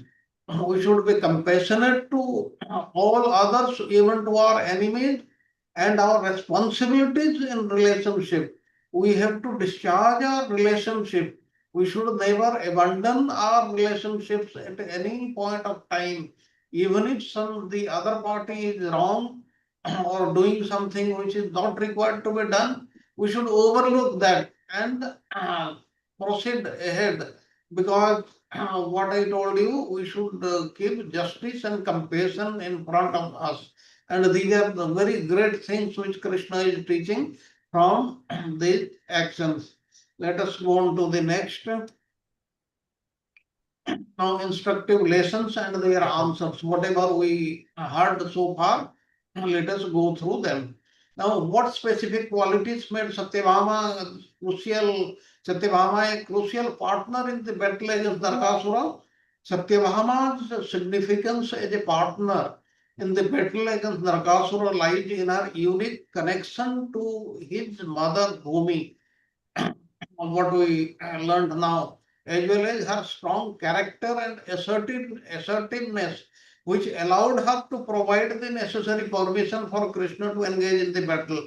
She gave the permission at the right time, and Krishna wanted that only. He was waiting for that, and that's why after waiting till that time, when he got the permission, he killed Narakasura. And her involvement demonstrates the importance of collaboration and mutual support in facing challenges. In facing challenges, we should consider mutual support from our relations. We should not take a hasty decision on our own without consulting anybody. Now, the second question, how did Krishna's victory over the demon Mura influence his subsequent actions and responsibilities? Now, Krishna's victory over Mura symbolizes the overcoming of negative traits such as arrogance and ego. We learned, it was given in the slide, Mura was filled with negative traits, and that is arrogance and ego, and this had to be taken care of. And this strength reinforced his role as a protector of dharma, righteousness. Dharma samsthapanarthaya sambhavami yuge yuge. He fulfilled that promise. It sets a precedent for his future actions, emphasizing the importance of humility and the need for vigilance against these vices in all situations. That's why we should also learn from Krishna. We should be always vigilant over the various ill things, the vices which are in our society, which are around us, and we should confront them. And the very important quality we should have, humility. Then the next, third question, in what ways can the lessons learned from Krishna's interactions and battles be applied in modern day challenges? Now, the lessons from Krishna's interactions and battles can be applied to modern day challenges by emphasizing the importance of justice, compassion, and the involvement of all members in decision making. One should not take a decision alone when the other members are there. Even in a battle also, you should know that the decisions are not taken by a single person. A group of persons, they take decisions. Like even doctors, when they are going through a surgery, a team of doctors, they take decisions. That's why this thing is there ingrained in all the fields in our life, and we should follow that. In today's context, this can manifest as advocating of moral action, valuing diverse perspectives, and swiftly addressing injustices in our personal and societal lives with maintaining respect and seeking cooperation. We should have respect for each other. We should seek cooperation from others who are around, but strongly address the injustices in the society. Now, then let us see what happened. Before we see the next slide, I'll just tell you in very brief the prayers of Bhumi Devi. Now, when Krishna killed Bhaumasura and the Bhumi Devi obtained the three things, then he presented to Krishna that we saw. Then Bhumi Devi, she addressed Lord Krishna, rather prayed to Krishna, and she says that bow down before him and say that obeisances unto you, who is the Lord, chief of the demigods and holder of the conch shell, disc and club. And she said that you assume various forms to fulfill the desires of the devotees, and my respectful obeisances are unto you. Then she said, obeisances are unto you, the Supreme Lord, Lord Vasudeva, Vishnu, the primordial person, the original Lord of the universe. And on this, Vishwanath Chakravarti Thakur has to say that Bhumi Devi is trying to say that I am sporting now in the ocean of your opulence, that is Aishwarya. I pay respects to you. You are the omnipotent supreme personality of Godhead. Even though you are full of all powers and are the original form of the Supreme Lord Bhagavan, still you appear as the son of Vasudeva, and thus you are the son of Vasudeva, you are Vishnu, you are the all-pervading one. And though you are all-pervading, you still appear as an individual. So with all these things, Bhumi Devi is addressing the Supreme Lord. She also said that, anticipating Krishna may say that, but if in such a case, then is there any no existence prior to my own coming into being? Now then Bhumi Devi says that though you are unborn, you generate the universes, and through you, though you generate the universes, you are the impersonal Brahman. Though you are impersonal and without qualifications, you are endowed with the spiritual form and unlimited transcendental qualities. Like this, she keeps on praying the Supreme Lord. The Earth Goddess in her prayers directly touches upon the transcendental philosophy, clarifying that although the Supreme Lord is unique and distinct in his creation has no independent existence and always rests within him. And thus the Lord and his creation are simultaneously one and different, which are different, which are also described by Sri Chaitanya Mahaprabhu. To say that everything is God without any distinction is meaningless, since nothing can act like God. Like there are so many things are present, human beings are present, but they are not omnipotent or omniscient, not do they create the universe. On the other hand, there is a real sense in which all things are one, for everything is part of the same supreme absolute reality.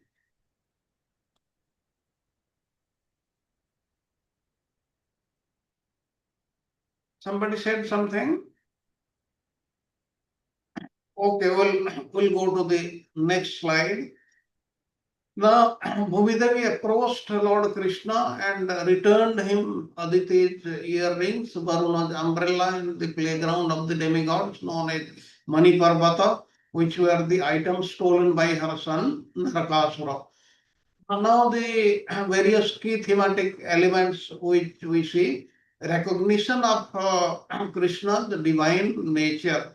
Now Bhumi Devi acknowledges Krishna as the supreme soul, Paramatman, and the original form of Bhagavan, indicating his unlimited powers and qualities. These are the various things which Bhumi Devi is recognizing, acknowledging he has got.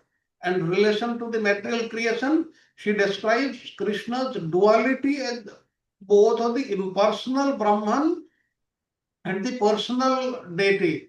And the Lord is both personal aspect and the impersonal aspect.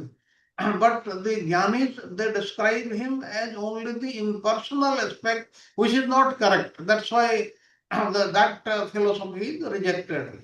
Although he is unborn Ajaya, Krishna generates the universes and is the source of everything, including Narayana. We know it. And third, Krishna's distinction for material elements. Bhumi emphasizes that unlike conditioned souls, Krishna is not affected by the modes of nature, the modes of material nature, that is Raja, Sattva, and Tama, with which we are affected, we are influenced. They control us, but they are under Krishna. They cannot control Krishna. He is not affected by them. And while he interacts with material elements, his essence remains spiritual and distinct from matter. He is always spiritual. That is what is to be understood by all of us. And a philosophical inquiry, the dialogue anticipates possible objections from Krishna regarding the nature of his body and senses, asserting that those who equate Krishna with material elements misunderstand his true spiritual nature. Now, Krishna may be looking like the normal human being with 2 hands, 2 legs, and the other bodily limbs, and he also tries to behave like a human being. But we should know that he is totally spiritual in all respects, and the material matter cannot affect him under any circumstances. And devotional plea, Bhumi takes an appeal on behalf of her grandson, expressing her trust in Krishna's ability to alleviate distress. Let us go to the next slide. Okay. We'll have a 3 minutes break, and during the break, you may give your points, comments, or ask any question.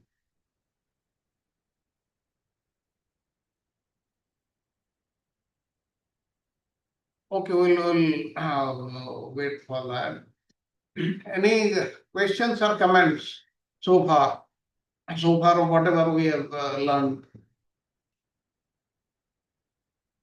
Hare Krishna Prabhu ji. Hare ये Krishna. Lesson से हम समझ सकते हैं, मैं अभी just मेरे mind में आया कि भगवान भगवत गीता में कहते हैं कि मैं समान हूँ, पार्शियलिटी नहीं करता हूँ, सबके साथ मैं समान हूँ। ये हम यहाँ पे कनेक्ट कर सकते हैं, क्योंकि भगवान अपने बेटे को ही मार रहे हैं। ऐसा नहीं है कि ये मेरा बेटा है तो मैं नहीं मारूंगा, मगर जो भी अधर्म के भी धर्म के विरुद्ध है उनको भगवान मारते हैं। मतलब सब समान है भगवान के लिए, ये हम Yes, समझ सकते हैं। yes, he says in Bhagavad Gita, Samoham Sarvabhuteshu. सर्वभूतेषु, He is equal to everybody, but to the devotees, he is more considerate. But he is equal to everybody. Like you see in the material world, like say in a political party, somebody is in a high post, and after him, he keeps his son or his nearest relation in that post.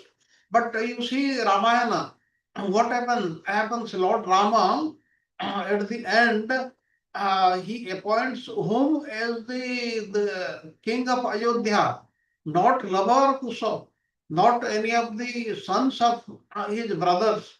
He appointed Hanuman as the king of Ayodhya. King of Ayodhya means king of the whole material world. And if you go to go there in Hanuman Gadi temple, you'll see Lord Hanuman. He is sitting on the throne, and behind him, the four brothers and Mother Sita standing there when Hanuman is sitting. So that is what respect the Lord gives to his devotees, and he is equal to everybody, and he does not do or practice any partiality. So that is to be understood by everybody. That is very Yes, correct point. Yes प्रभु जी।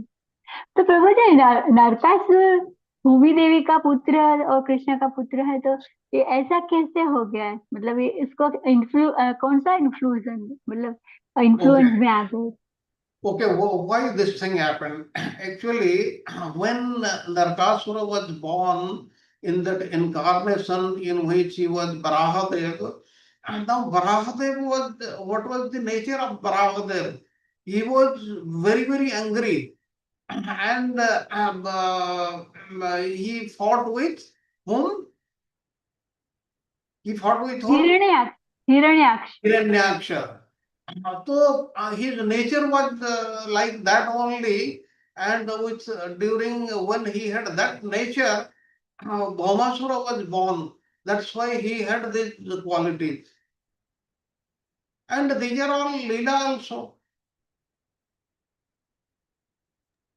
Okay Prabhu ji. Any other question or comments? If there are no question and comments, we'll go to the next slide and see. Now, the first point, unity and diversity. Bhumi articulates the concept of Krishna being both immanent, that is present within this creation, and transcendent beyond creation. This reflects the philosophical idea, Achintya Bhedaveda, posting that divine can both be with and distinct from the material world. Now, you see the Supreme Lord is within us and without us also. Within us as Paramatma, and outside he is there in every atom of the universe. So he is both within and outside. And the nature of divine, Krishna is portrayed as the ultimate reality who encompasses all qualities and energies. This duality underscores the complexity of comprehending the divine, where the personal Saguna Brahman and the impersonal Nirguna Brahman coexist with him. Like as I was telling you, the Jnanis, they talk of Nirguna Brahma. Brahma, it has no qualities. But here we came to know the Lord has both the aspects, both Saguna Brahma, he has a personal form, and he has got a loving relationship with the with his creation, and he is also Nirguna Brahma. These are the two qualities of the Supreme Lord. If we say only one quality is there, that is not correct. As the Jnanis, they say, then misconception of materialism. Bhumi points out the errors of those who conflate material elements with Krishna's spiritual essence. This serves as a critique of material philosophy, reaffirming that proper understanding of divinity transcends physical existence and cannot confine to material definitions. The Lord is spiritual, there is no doubt about it. And this material world has been created by the Supreme Lord. That's why it is none different from him also. And this is what is Achintya Bheda Veda. The role of devotion, the passage highlights the importance of bhakti devotion as a means of connecting with the divine. We can connect with the Supreme Lord with bhakti only, and bhakti is what? Loving devotional service, loving Lord. That is what is bhakti. And Bhumi's heartfelt praise of her plea for assistance emphasize the significance of surrender and faith in the relationship between humanity and the sacred. One should be faithful to the Supreme Lord and surrender to the Supreme Lord. These are very, very important qualities, and the interconnectedness of energy. Bhumi acknowledges the complexities of creation, maintenance, and destruction, attributing these processes to Krishna's energies. Krishna himself does not do that, but his energies, they do all this, create, maintain, and destroy this universe also, and rather the creation. Now, this reflects the Vedic understanding of the universe as dynamic interplay of various energies, all rooted in the divine source. The Lord is the divine source, and all these things are happening under His directions, His knowledge. Nothing is happening without His knowing. In summary, these prayers not only highlight Krishna's multifaceted nature, but also enhances our understanding of the relationship between the divine material existence and the practice of devotion. It reinforces the idea that true spiritual insight transcends mere intellectual comprehension.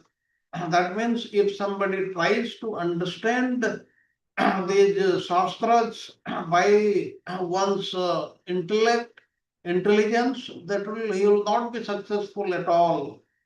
That's why one should study these shastras under a qualified teacher who comes in the disciplic succession. Then the next slide. Now the instructive questions and answers. What specific qualities and powers Krishna does?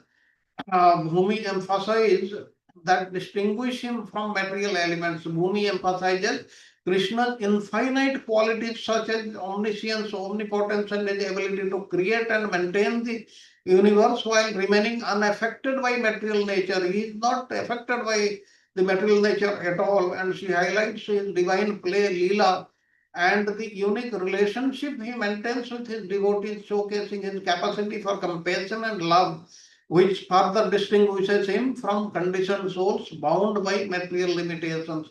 We are bound by material limitations. He is not. He is always compassionate to us. And the second question, how does the concept of Achintya Bheda manifest in practical terms within the relationship between devotees and Krishna? The concept of Achintya Bheda signifies that while Krishna is immanent within creation, He is simultaneously transcendent and beyond it. He is within it also and outside it also. Practically, this means that devotees can experience Krishna in their daily lives through acts of devotion, prayer, service, while recognizing that he exists beyond the confines of the material world. We should have faith on him. The dual awareness allows devotees to appreciate both the personal and impersonal aspect of the divine, fostering deeper and more intimate connection with Krishna. If we have this, if we believe this, if we practice this, then we will have intimate connection with Krishna. And the third question, what are the, some examples of misconceptions surrounding Krishna's nature that Bhumi addresses, and how do they impact the understanding of divinity? One common misconception addressed by Bhumi is equating Krishna with mere material forms, energies, which diminishes his transcendental nature. He is not like any human being or anybody in the creation. He is different. And this misunderstanding can lead to a superficial grasp of spirituality, where people may view God as just another element of the material world rather than a source of all existence. And by clarifying Krishna's spiritual essence, Bhumi encourages deeper philosophical inquiry and devotion, guiding practitioners toward more profound realization of the divine. We should remember these things. We should have faith in what is given in this. Then we go to the next slide. Vishnu Purana describes the significant event of Krishna's rescuing 16,100 royal maidens from their imprisonment by Narakasura. They plead Krishna to accept them as wives. Now, importance of royal maidens, the 16,100 maidens symbolize the plight of purity and virtue being compromised by evil forces, that was Narakasura. And this highlights the theme of divine intervention in human affairs. Krishna personally intervened, where the divine Krishna steps to restore order and protect the innocent maidens. And this divine intervention is not just a one-time event, but a continuous process in the cosmic order. He comes again and again to do the same task, ensuring that righteousness prevails over evil. And divine attraction, the maidens and enchantment upon seeing Krishna signifies the irresistible nature of divine love and beauty. It reflects the philosophical idea that true love is a spiritual calling, one that transcends physical attraction and societal constraints. These girls, they had transcended all these limitations, and that's why they could come before the Supreme Lord and tell him that we want you as your husband, and if you do not agree, then we will lose our lives, we will give up our lives. And Krishna had no other alternative but to accept them as their wives. And acceptance of Krishna as husband, each maiden contemplating Krishna as her chosen husband illustrates the concept of personal devotion. Loving Krishna means it is bhakti. And this personal devotion is not just a matter of faith, but just a matter of personal choice and desire rooted in spiritual destiny. It is thus not a predetermined fate. This has to be understood by all of us. Then the role of providence, the phrase, may providence grant that this man becomes my husband, suggested a belief in divine will and destiny. This belief in divine will and destiny, a key aspect of Hindu philosophy, respects the philosophical principle that a higher power guides life and individuals must align their desires with the divine plan. We should always accept that. This is for us to accept. And Krishna accepts. Krishna arranging for the maidens to be clothed in clean garments and sent to Dwarka represents purification and respect for their dignity. And this aspect underscores the importance of honoring individuals and restoring their dignity, thereby reinforcing the values of compassion and care in leadership. Now you see such wordings have been given in this. I have no more word to amplify them. They are so crystal clear. The things are so crystal clear in these slides. And transport with treasures. The palanquins and treasures symbolize the palanquins in which these girls they were transported to Dwaraka, and all the treasures obtained by Krishna, they symbolize the honor and respect accorded to the maidens. It reflects the idea that authentic leadership involves generosity and the ability to uplift others rather than mere exerting power. And the depth of 64 white elephants, these elephants they were recovered from Narkasura. The descendants of these were the descendants of Airavata. Adds a layer of grandeur and majesty to Krishna's character. Elephants traditionally symbolize wisdom and strength, indicating that Krishna's actions are both powerful and wise.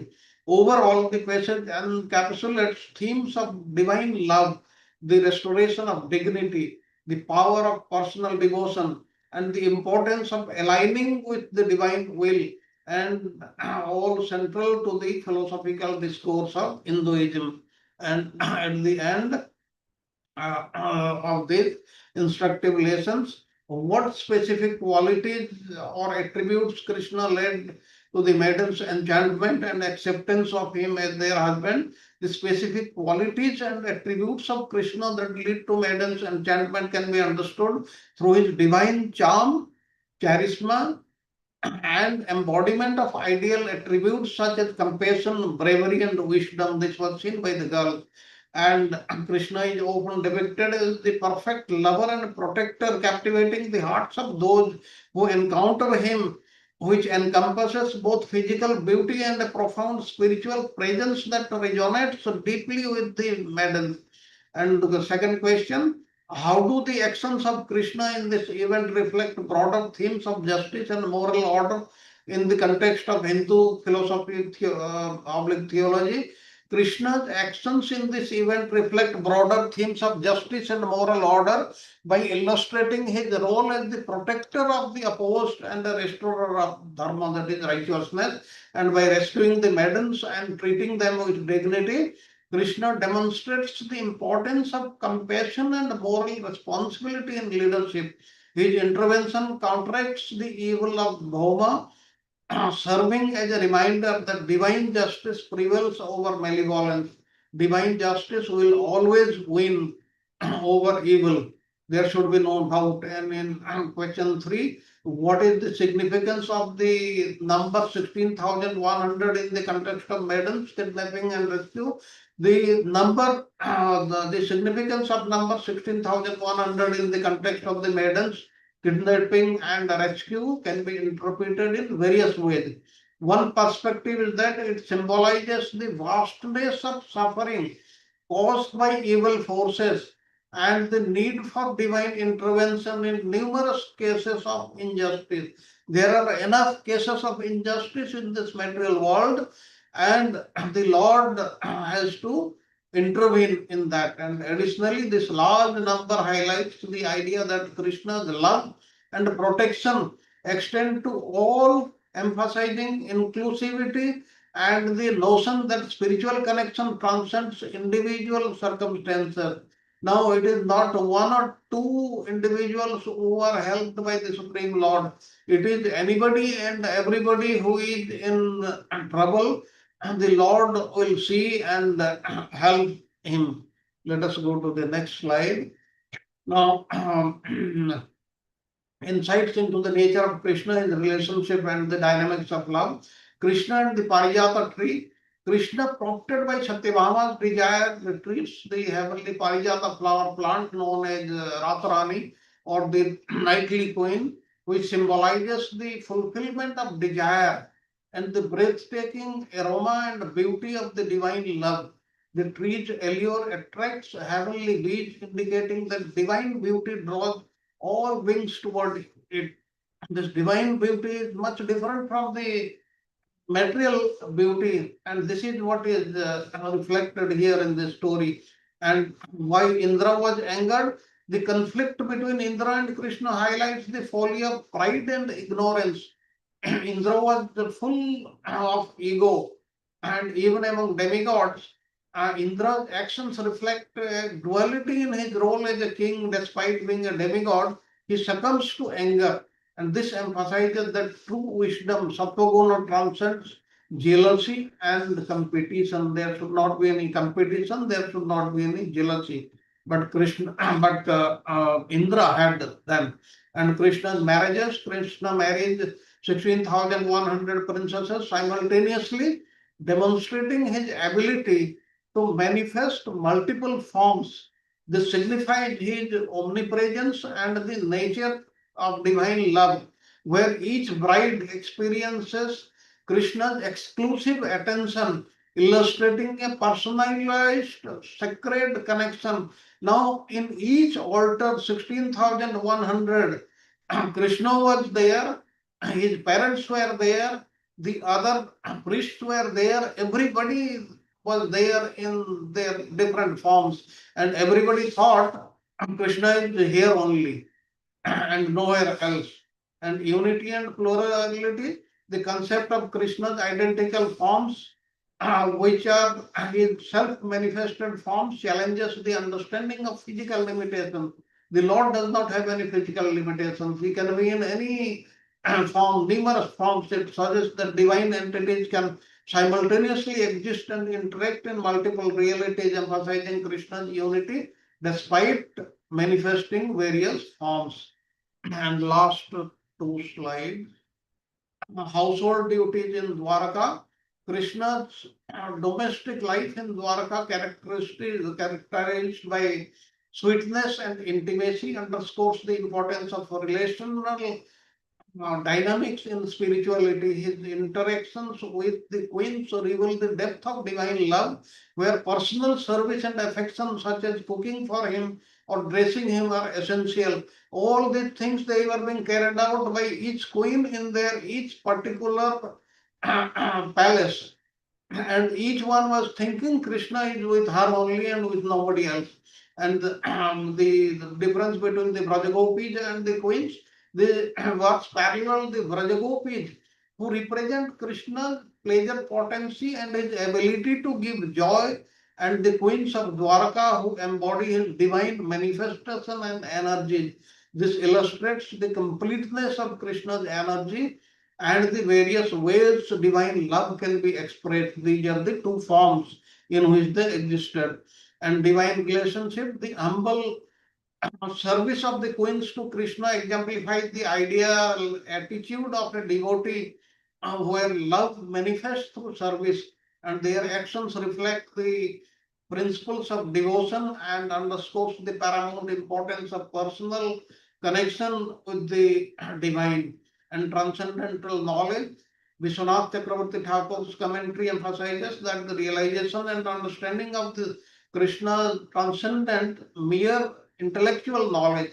The demigods, despite the celestial status, lack intimate understanding of Krishna's nature, suggesting that the true knowledge of divine is rooted in love and devotion rather than hierarchy. Overall, the philosophical insights reflect themes of divine love, the nature of reality, and the idea of personal devotion, emphasizing that the relationship with the divine is profoundly personal and multifaceted. And the last slide, we will see the instructive questions and answers. The first question: what deeper meaning are associated with the Parijata plant beyond its symbolism of desire fulfillment? Now, the Parijata plant represents not only the fulfillment of desires, but also the transformative power of divine love, which can lead to deeper spiritual awakening and realization. It symbolizes the idea that true fulfillment transcends material desires and align more with the pursuit of divine bliss. And question number two: how do the dynamics of Krishna's relationship with the gopis differ from those with the queens of Dwaraka in terms of spiritual significance? This is very, very important question. this we all should understand. The dynamics highlight difference between the love. The gopis represent pure, spontaneous devotion and the joy of selfless love, often embodying the ecstatic highlights of bhakti. They never wanted anything from Krishna in return. In contrast, the queens symbolize a more structured and animate relationship defined by marital devotion, service, and a deep understanding of Krishna's persona, reflecting a harmony of love and duty. Actually, main difference is that they wanted at least something from him, but the gopis, they did not want anything from him. They wanted to keep him happy.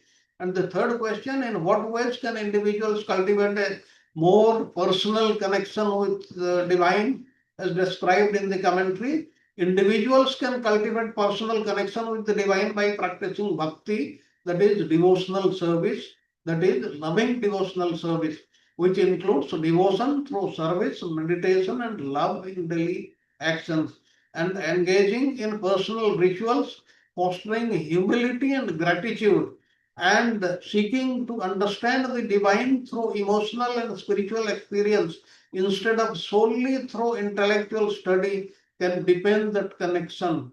And developing sincere relationship with fellow practitioners can also enhance one's understanding and experience of divine. Not that one should see the Lord everywhere, but one should try to see the Lord in everybody. That is what is the essence. So this is the last slide. We have come to the end of today's class. Now the session is open for question and answers. Hare Krishna.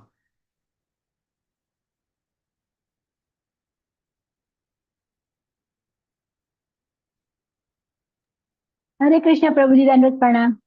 Hare Krishna. So wonderful class, Prabhuji. So many takeaway messages. तो Yes. हमें बहुत सीखना है इसमें से सब। प्रभु जी, मगर ये जो रात रानी जो फूल है ना प्रभु जी, यहाँ पे मुझे हाँ। लगता है थोड़ा सुधार करना पड़ेगा, क्योंकि ये पारिजात का जो फूल है वो अलग होता है, रात रानी का फूल जो है वो अलग होता है। तो रात रानी जो होती है वो रात को उगती है, मुझे लगता है ऐसा है। Actually, Parijata in the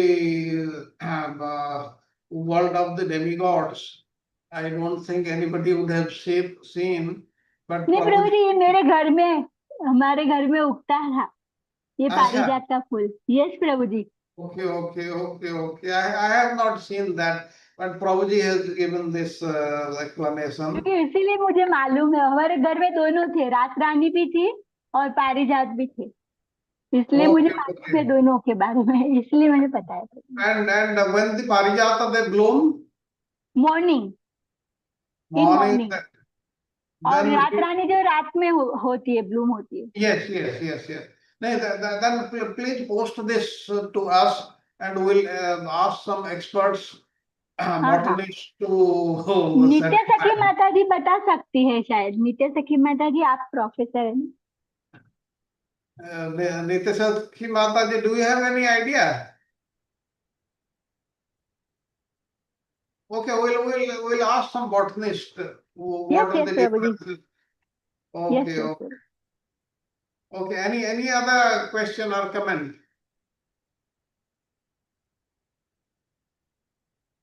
Prabhuji, I don't get the PPT. Carry on. Hare Krishna, Prabhuji. Hare Krishna.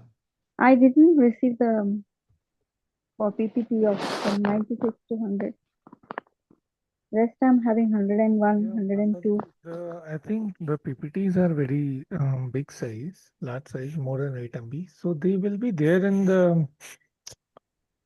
First, you send me the link, Prabhuji. I didn't. Yes. माता जी, मैंने आपको जो लिंक भेजा था ना, नहीं, उसमें भी नहीं है, उसमें भी नहीं है। We have to find out. हमें वो ढूंढना पड़ेगा पीपीटी फोल्डर में। प्रभु जी, माता जी। हाँ, मैंने देखा माता जी, लेकिन उसमें I will send you again. I will send you. Okay. हाँ माता जी। Okay. I hope ये आज all वाला are है getting the 90. PPTs. Anybody not receiving the PPT? Yes प्रभु जी, हमें ईमेल से नहीं आया है, मगर हम लोग ने जो संजीव प्रभु जी ने जो एक लिंक दिया था ना, जहाँ हमारा सब उधर Yes. पे हम ट्रांसफर करते हैं, वहां पे Yes. हम जाके और सर्च किए हैं. Yes. Because Prabhuji sent me that link, Prabhuji. Yeah, I will But put in the chat. I could get from 90 to 90 to 95. I've got that, but I've not received the other one, 96 to 100. एक minute माता I ji, clicked that link that and I is checked. theme 18 में आप जाएंगे ना माता जी, द्वारका हाँ। लीला theme हाँ। 18 उसमें उसमें मिलेगा? है. हाँ. Okay, I will just check it. Thank you, Prabhuji. theme मुझे 18 भी नहीं मिला प्रभु जी। वो माता जी गूगल ड्राइव का लिंक मैंने शेयर किया इसमें. Then what would have happened? The Google Drive may be full. नहीं उसमें है माता जी, उसमें है. सॉरी प्रभु जी, उसमें है. माता जी, मैं शेयर करके आपको पीपीटी भेज दूंगी, डोंट वरी. ओके माता जी, दोनों माता जी को भेज दूंगी. Okay, Thank you. thank you, thank you. Thank you, हाँ थैंक यू माता जी। हाँ Okay. Okay. Any other question or comments? प्रभु जी, जो आपने प्रोएक्टिव और रिएक्टिव के बारे में बताया था ना, तो वो और प्रोएक्टिव के बारे में और बताइए प्लीज. अगर कोई डिसीजन लेना है कि कोई difficult situation. Proactive and reactive. Proactive means you should appreciate what is going to come in future. Like say for a country, India, like say India, should expect what a neighbor can do and be prepared for that, rather than let the neighbor attack us, then we will take action, then that will be too late. This is what is proactive. We should appreciate, and from the various circumstances which are developing at that point of time, we should be able to think what the other party is about to do, what he should do. That is what is proactiveness. We should do it before the thing happens. Take action. Be aware of it. That is what is proactiveness.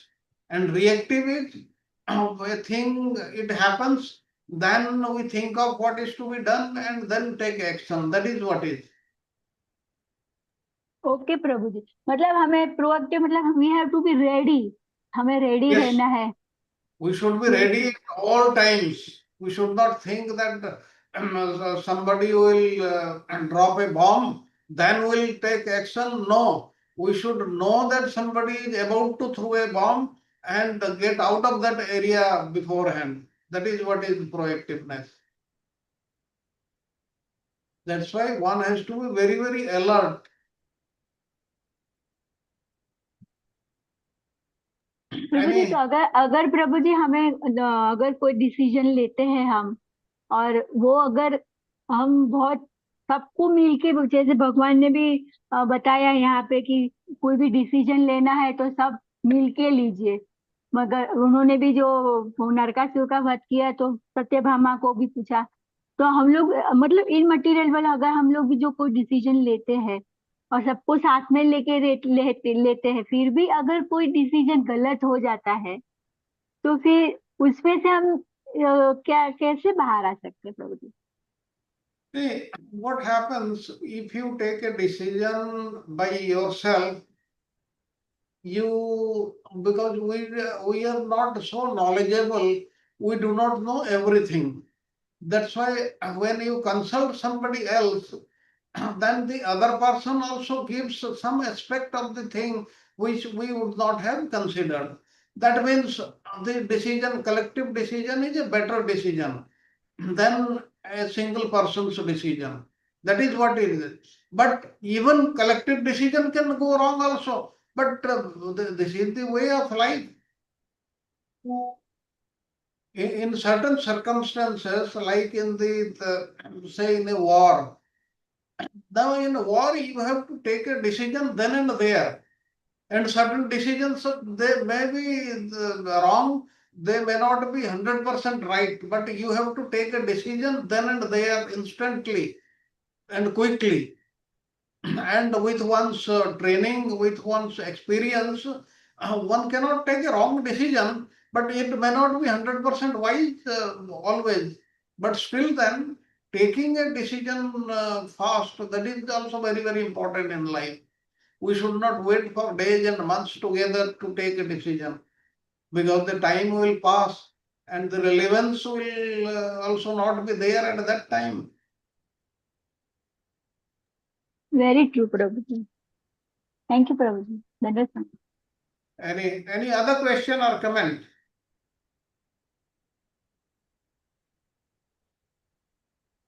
Okay, this was a simple, straightforward story.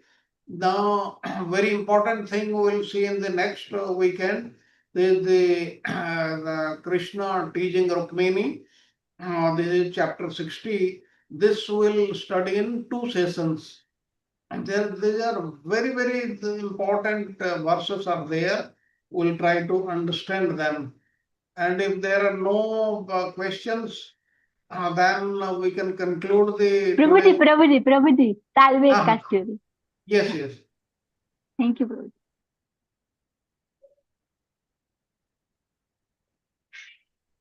Thank you, Prabhu. Wonderful class. Very We effective as can Mataji said. conclude the class with the Nrsimha prayers. प्रभु जी आप थोड़े बार बताइए ना please सालवेग के बारे में. अच्छा, Salveg. Okay. हाँ प्रभु जी. Okay. Salveg, actually, the story goes back to during Shahjahan's time when he was the king of Delhi. And the 3 provinces, present day provinces, that is Bengal, Bihar, and Odisha, they used to be one. In 1912, Bengal became separate and Bihar and Odisha became one. And in 1936, Bihar and Odisha, they became different. That means become different. Now at that time, there was a Subedar, that is of Bengal, that is Bengal, Odisha and Bihar, that was Man Singh. And under him, Lal Beg was there. There was a general known as Lal Beg. Now once Lal Beg, he came to Odisha to attack or loot the Jagannath temple in Puri.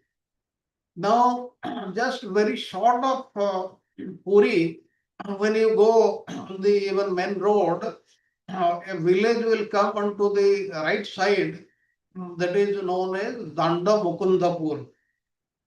He saw that in a pond, a young girl was taking bath. Actually, this girl was a widow, very young widow. Now, what he did, he lifted her and took her away, and he forced her to marry him. Now, this girl totally refused. But when you'll find so many stories, but I am telling you a very authentic story. Then, when Lal Beg said that if you don't marry me, then I am going to destroy the Jagannath temple and loot all the wealth which are there. Then that the girl, her name was Lalita. Lalita didn't like, and on that pretext, she agreed to marry Lal Beg. And from Lal Beg and Lalita, a son was born, who was known as Salveg. Now Salveg, and after some time, Lal Beg, he became the Subedar of the 3 provinces, Bengal, Bihar, and Odisha. And he went there and he took part in many battles. And Salveg also, he grew older, and he also was trained in the warfare, and he also took part in the battle. And in one of the battles, he was very mortally injured, and no amount of treatment could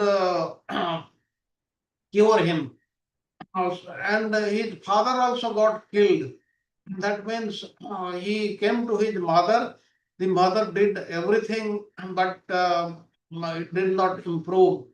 And then the mother told him, "You go to Jagannath Puri and pray to Lord Jagannath. He will make you all right." Then he came. He stayed in Puri for some time in a place known as Balagandi. That is on the path in which the rathas they are drawn. As you know, this time they came on the second day. It was completed on the second day.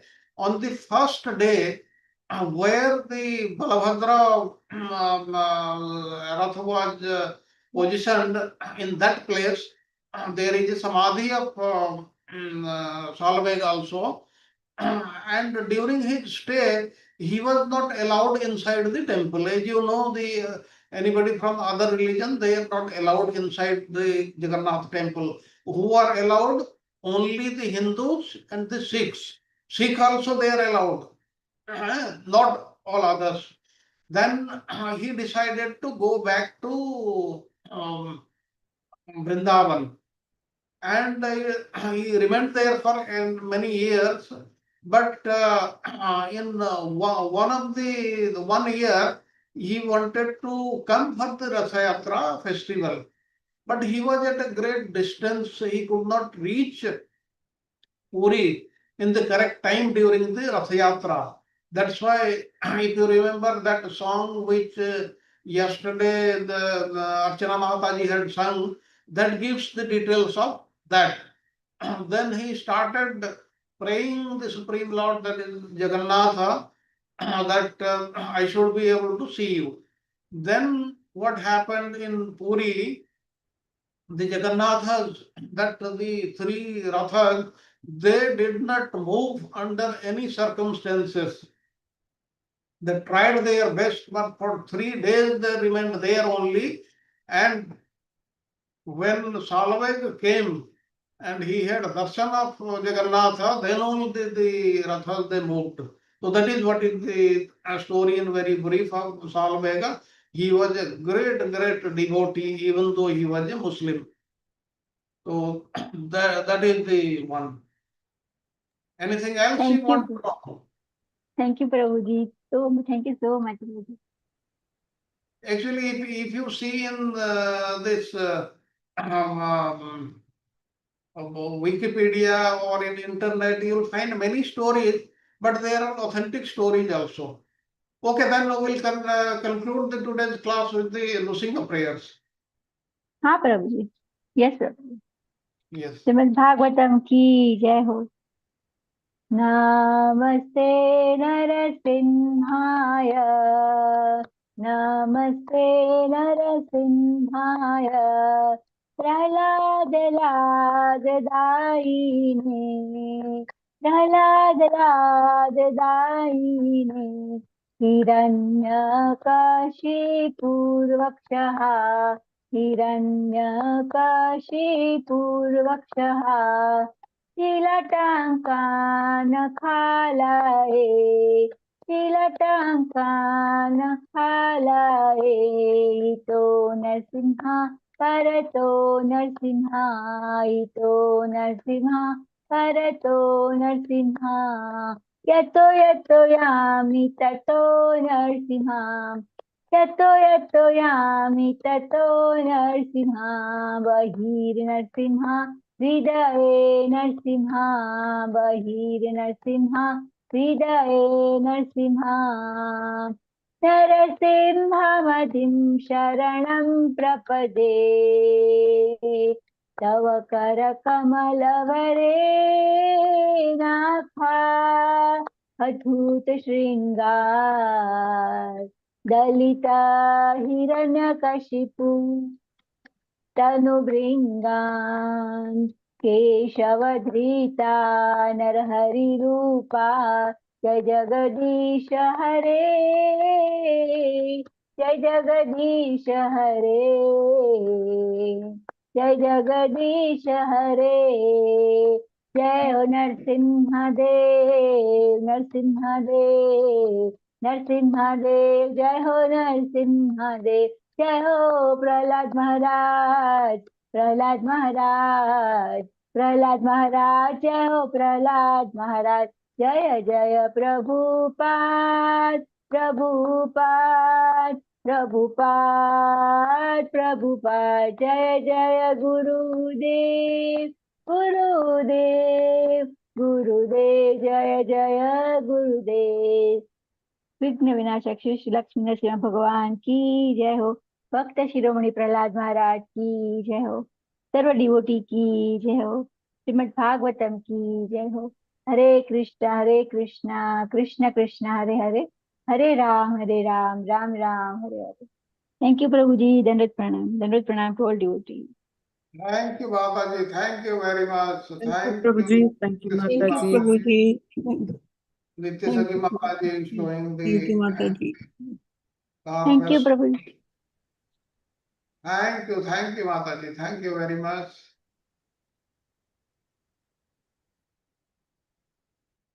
Kshetra. Thank you, Mataji. Then we meet next weekend. Hare Krishna. Hare Krishna. Hare Krishna.